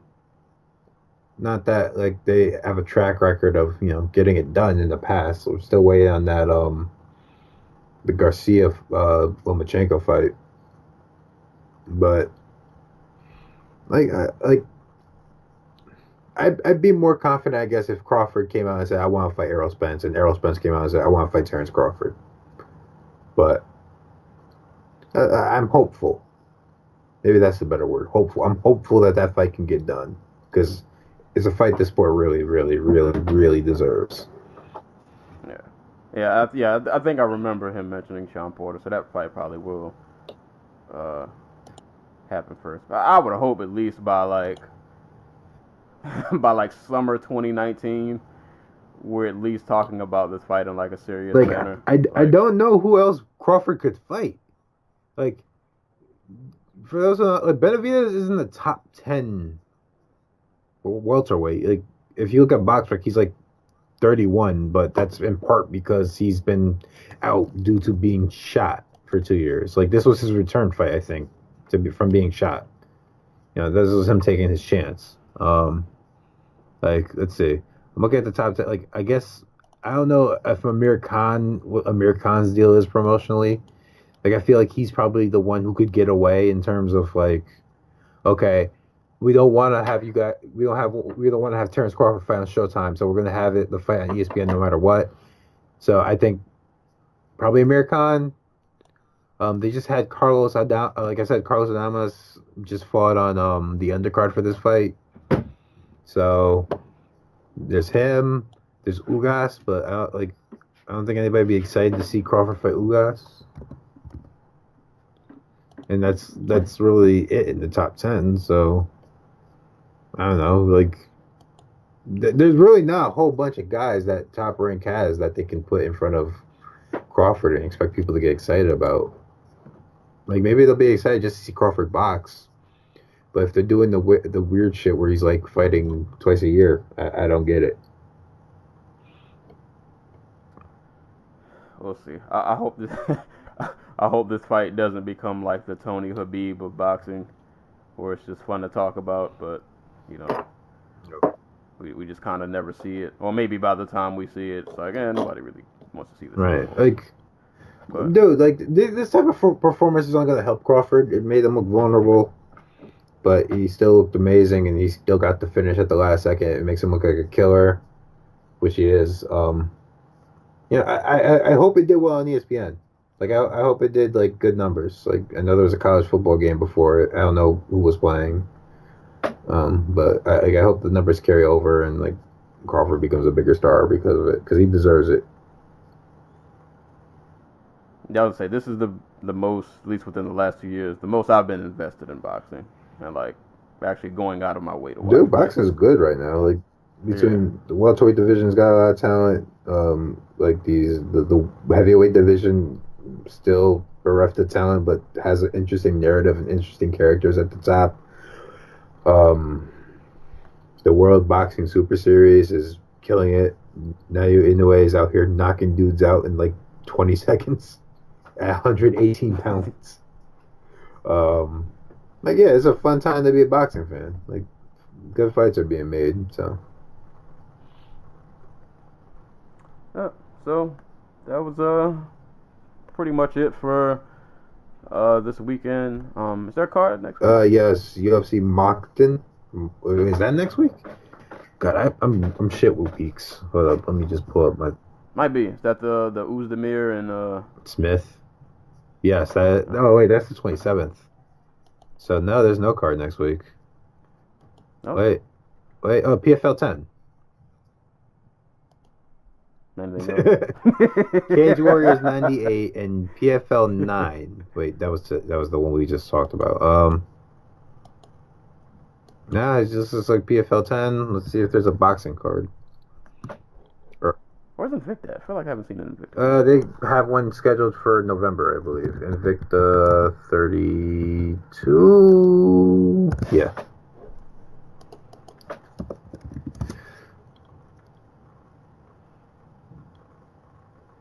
Yeah, that's November 16th. So this next week, next week was supposed to be what's his name?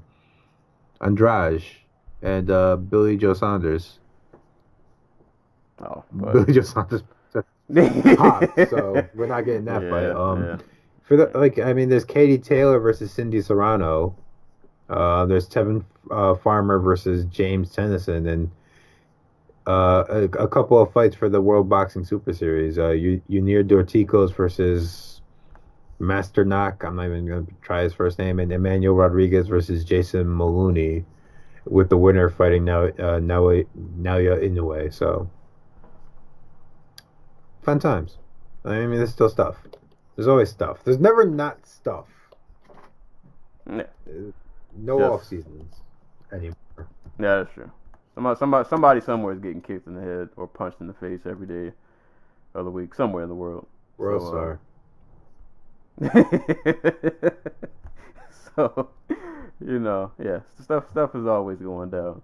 But yeah, that's pretty much it for this week in terms of fights. So, if you did not get a chance to watch Bellator 207 and 208, go give those watches. Definitely watch the Terence Crawford fight and watch that performance. I should probably get around to canceling the zone. I think before they accidentally steal $9.99 from me and I forget about it. What do they have coming up? Because technically, you could have watched Bellator 208 on DAZN, which I did. Yeah. I did. That's the reason I even remembered that I had it. Yeah, I don't remember what card they have a have. Fight Nights card next week. Yeah, Yeah. which is Who's that? Maniv and Ismailov. I don't know. I might keep it. I don't know. We'll see. Maniv is the Russian heavyweight dude, the kickboxer guy. All right. I don't know. I'll see how long I keep the zone around here. But Let's see. Yeah. Cause I mainly just kept it for Bellator. And that's up. Yeah. I mean, like, they don't. I mean, they do have, because you said they have they have KSW. Fight Nights. The boxing Yeah. stuff. So it's not like it's bad. It's like I would keep it if I wasn't paying $9.99 a month and had deals for other stuff. Because I don't think it's like a bad service. Like they have some stuff on there that I'm actually interested in watching. It's just, priorities. Right. Kind of just can't afford to keep adding $9.99 to my monthly budget. Oh my God. Eventually, we're gonna end up with like the movie pass for all these streaming services, right? Like somebody's gonna sit down and be like, okay, we're just gonna make the bundle again, Right. but for the internet. You get HBO Go, Netflix, Amazon Prime, Hulu, Disney, whatever the hell Disney's streaming service is going to be. Like I don't mind it because in a way it's better than paying like 100+ for cable and you only watch like 3 channels. Right. So for me that's why I kind of like Sling TV. I pay my little $24 a month and I get the few channels that I actually care to watch, which I literally just bought the package just so I could watch the fights. And then $9.99 for my Spotify. Just pay a little here and there for the stuff I actually care about, but it does add up after a while. So the zone might not make the cut, but we'll see. But yeah, so that's pretty much it for the fights. So go check those out if you did not get a chance to. And guess we can just close with parting shots and shout outs. I don't know. I would throw a shot to Kanye, but I don't really care. I didn't watch the video, to be honest. I just get tired of hearing his name at this point. Join the club, bro. I'm over it. Yeah. I'm over it. I don't care no more. Yeah, it is what it is. The albums haven't been that good lately. Aside from, I did enjoy Kids See Ghosts, but everything else he's done within like the last 3 to 4 years, I just kind of don't care about. But I do have some shout outs. Shout out to the NBA, man. Season kickoff is coming the 16th, I believe. Yep, the 16th. So actually, that should be happening by the time you guys hear this. This episode should be out either on Monday the day before or on Tuesday the day of.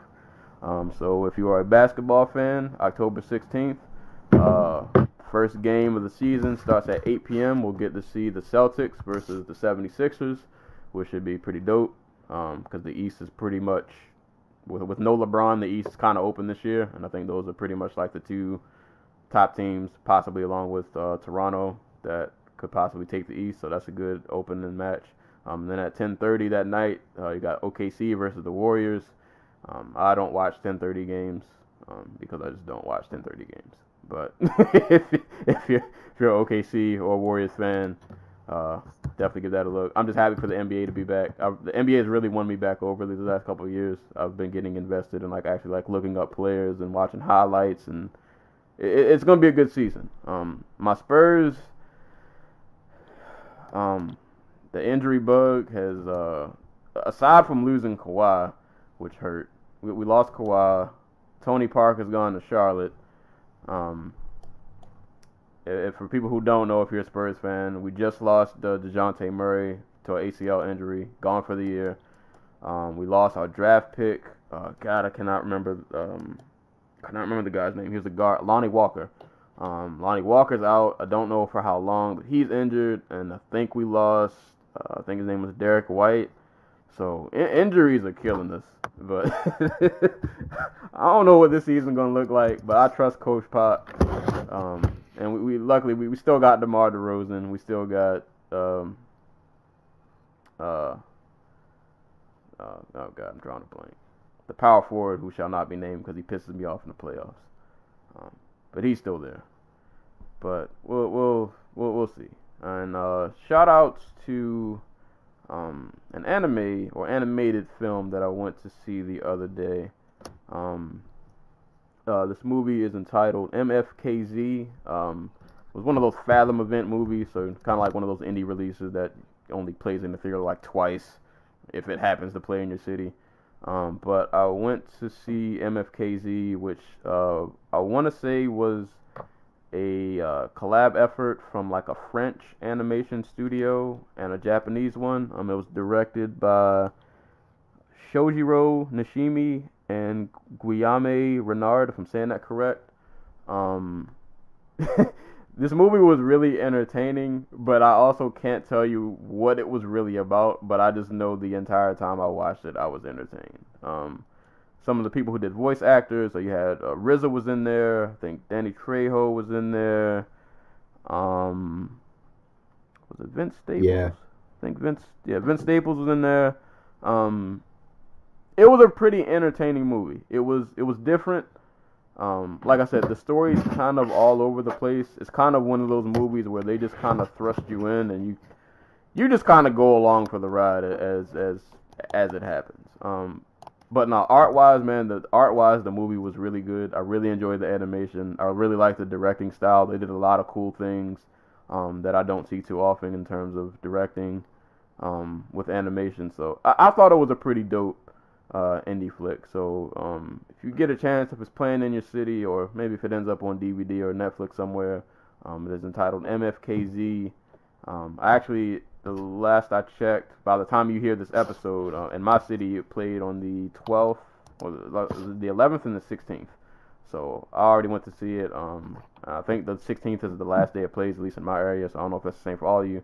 But, I mean, if you get a chance to see it, or if it pops up on Netflix sometime in the future, give it a look. It's a pretty interesting animated movie.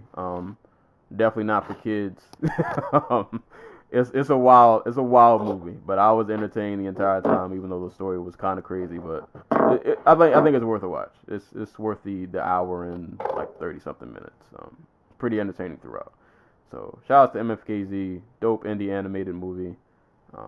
Something a little different to look at. And I guess my last shout out to Bellator guy Mike Kimball for the 6-second KO. Pretty awesome, etching yourself in the Bellator history books, tying their fastest KO record. So shout outs to him for getting that. And that's and lastly, to reiterate, my book, The Oddball Chronicles, pre-orders available, 99 cents. Much thanks to everybody who's purchased so far and has spread and reposted. Definitely appreciate you guys. Been working on this for a long time. Finally gonna be a real thing. Release date November 12th. Pre-orders available now. Link will be in the description below. And that's all I got for parting shots. All right, I got Jet because I got people waiting a car for me outside. So, Shasta Amanda Serrano, 6th division world champion boxer, coming over to MMA. She had a fight before, but went to a draw. She got her first win last night at Come Out to Americas. Standing rear naked choke after battering this poor woman for about a minute. So props to her. Shouts to well, I guess shouts to New Jersey. They became the 12th state in the United States to add girls wrestling to the high school sports curriculum. So if you're a girl trying to wrestle in the state of New Jersey next year, go talk to your local high school coach, and they should have information for you. So like 10 years from now, we might have like a UFC champion who was a wrestler from New Jersey. So yeah, great. And then shouts to Duolingo, who added both Navajo and Hawaiian to their list of languages. Both languages are I don't want to say going extinct, but they are endangered. They're not being preserved. So it's always great to see, something with an audience that the size of Duolingo's has, taken interest in trying to preserve a bit of those cultures. So props. So that's all I got. All right. Well, that is pretty much it. This has been episode 106 of the Dojo Talk Podcast. Give us a look on SoundCloud, Facebook, iTunes, YouTube. Hit me up on Twitter. Send questions to Dojotalkpodcast at facebook.com. And, we are out of here. So, as always, anytime people are being punched and or kicked in the face, we'll be there to talk about it. And until next time, we will catch you guys later.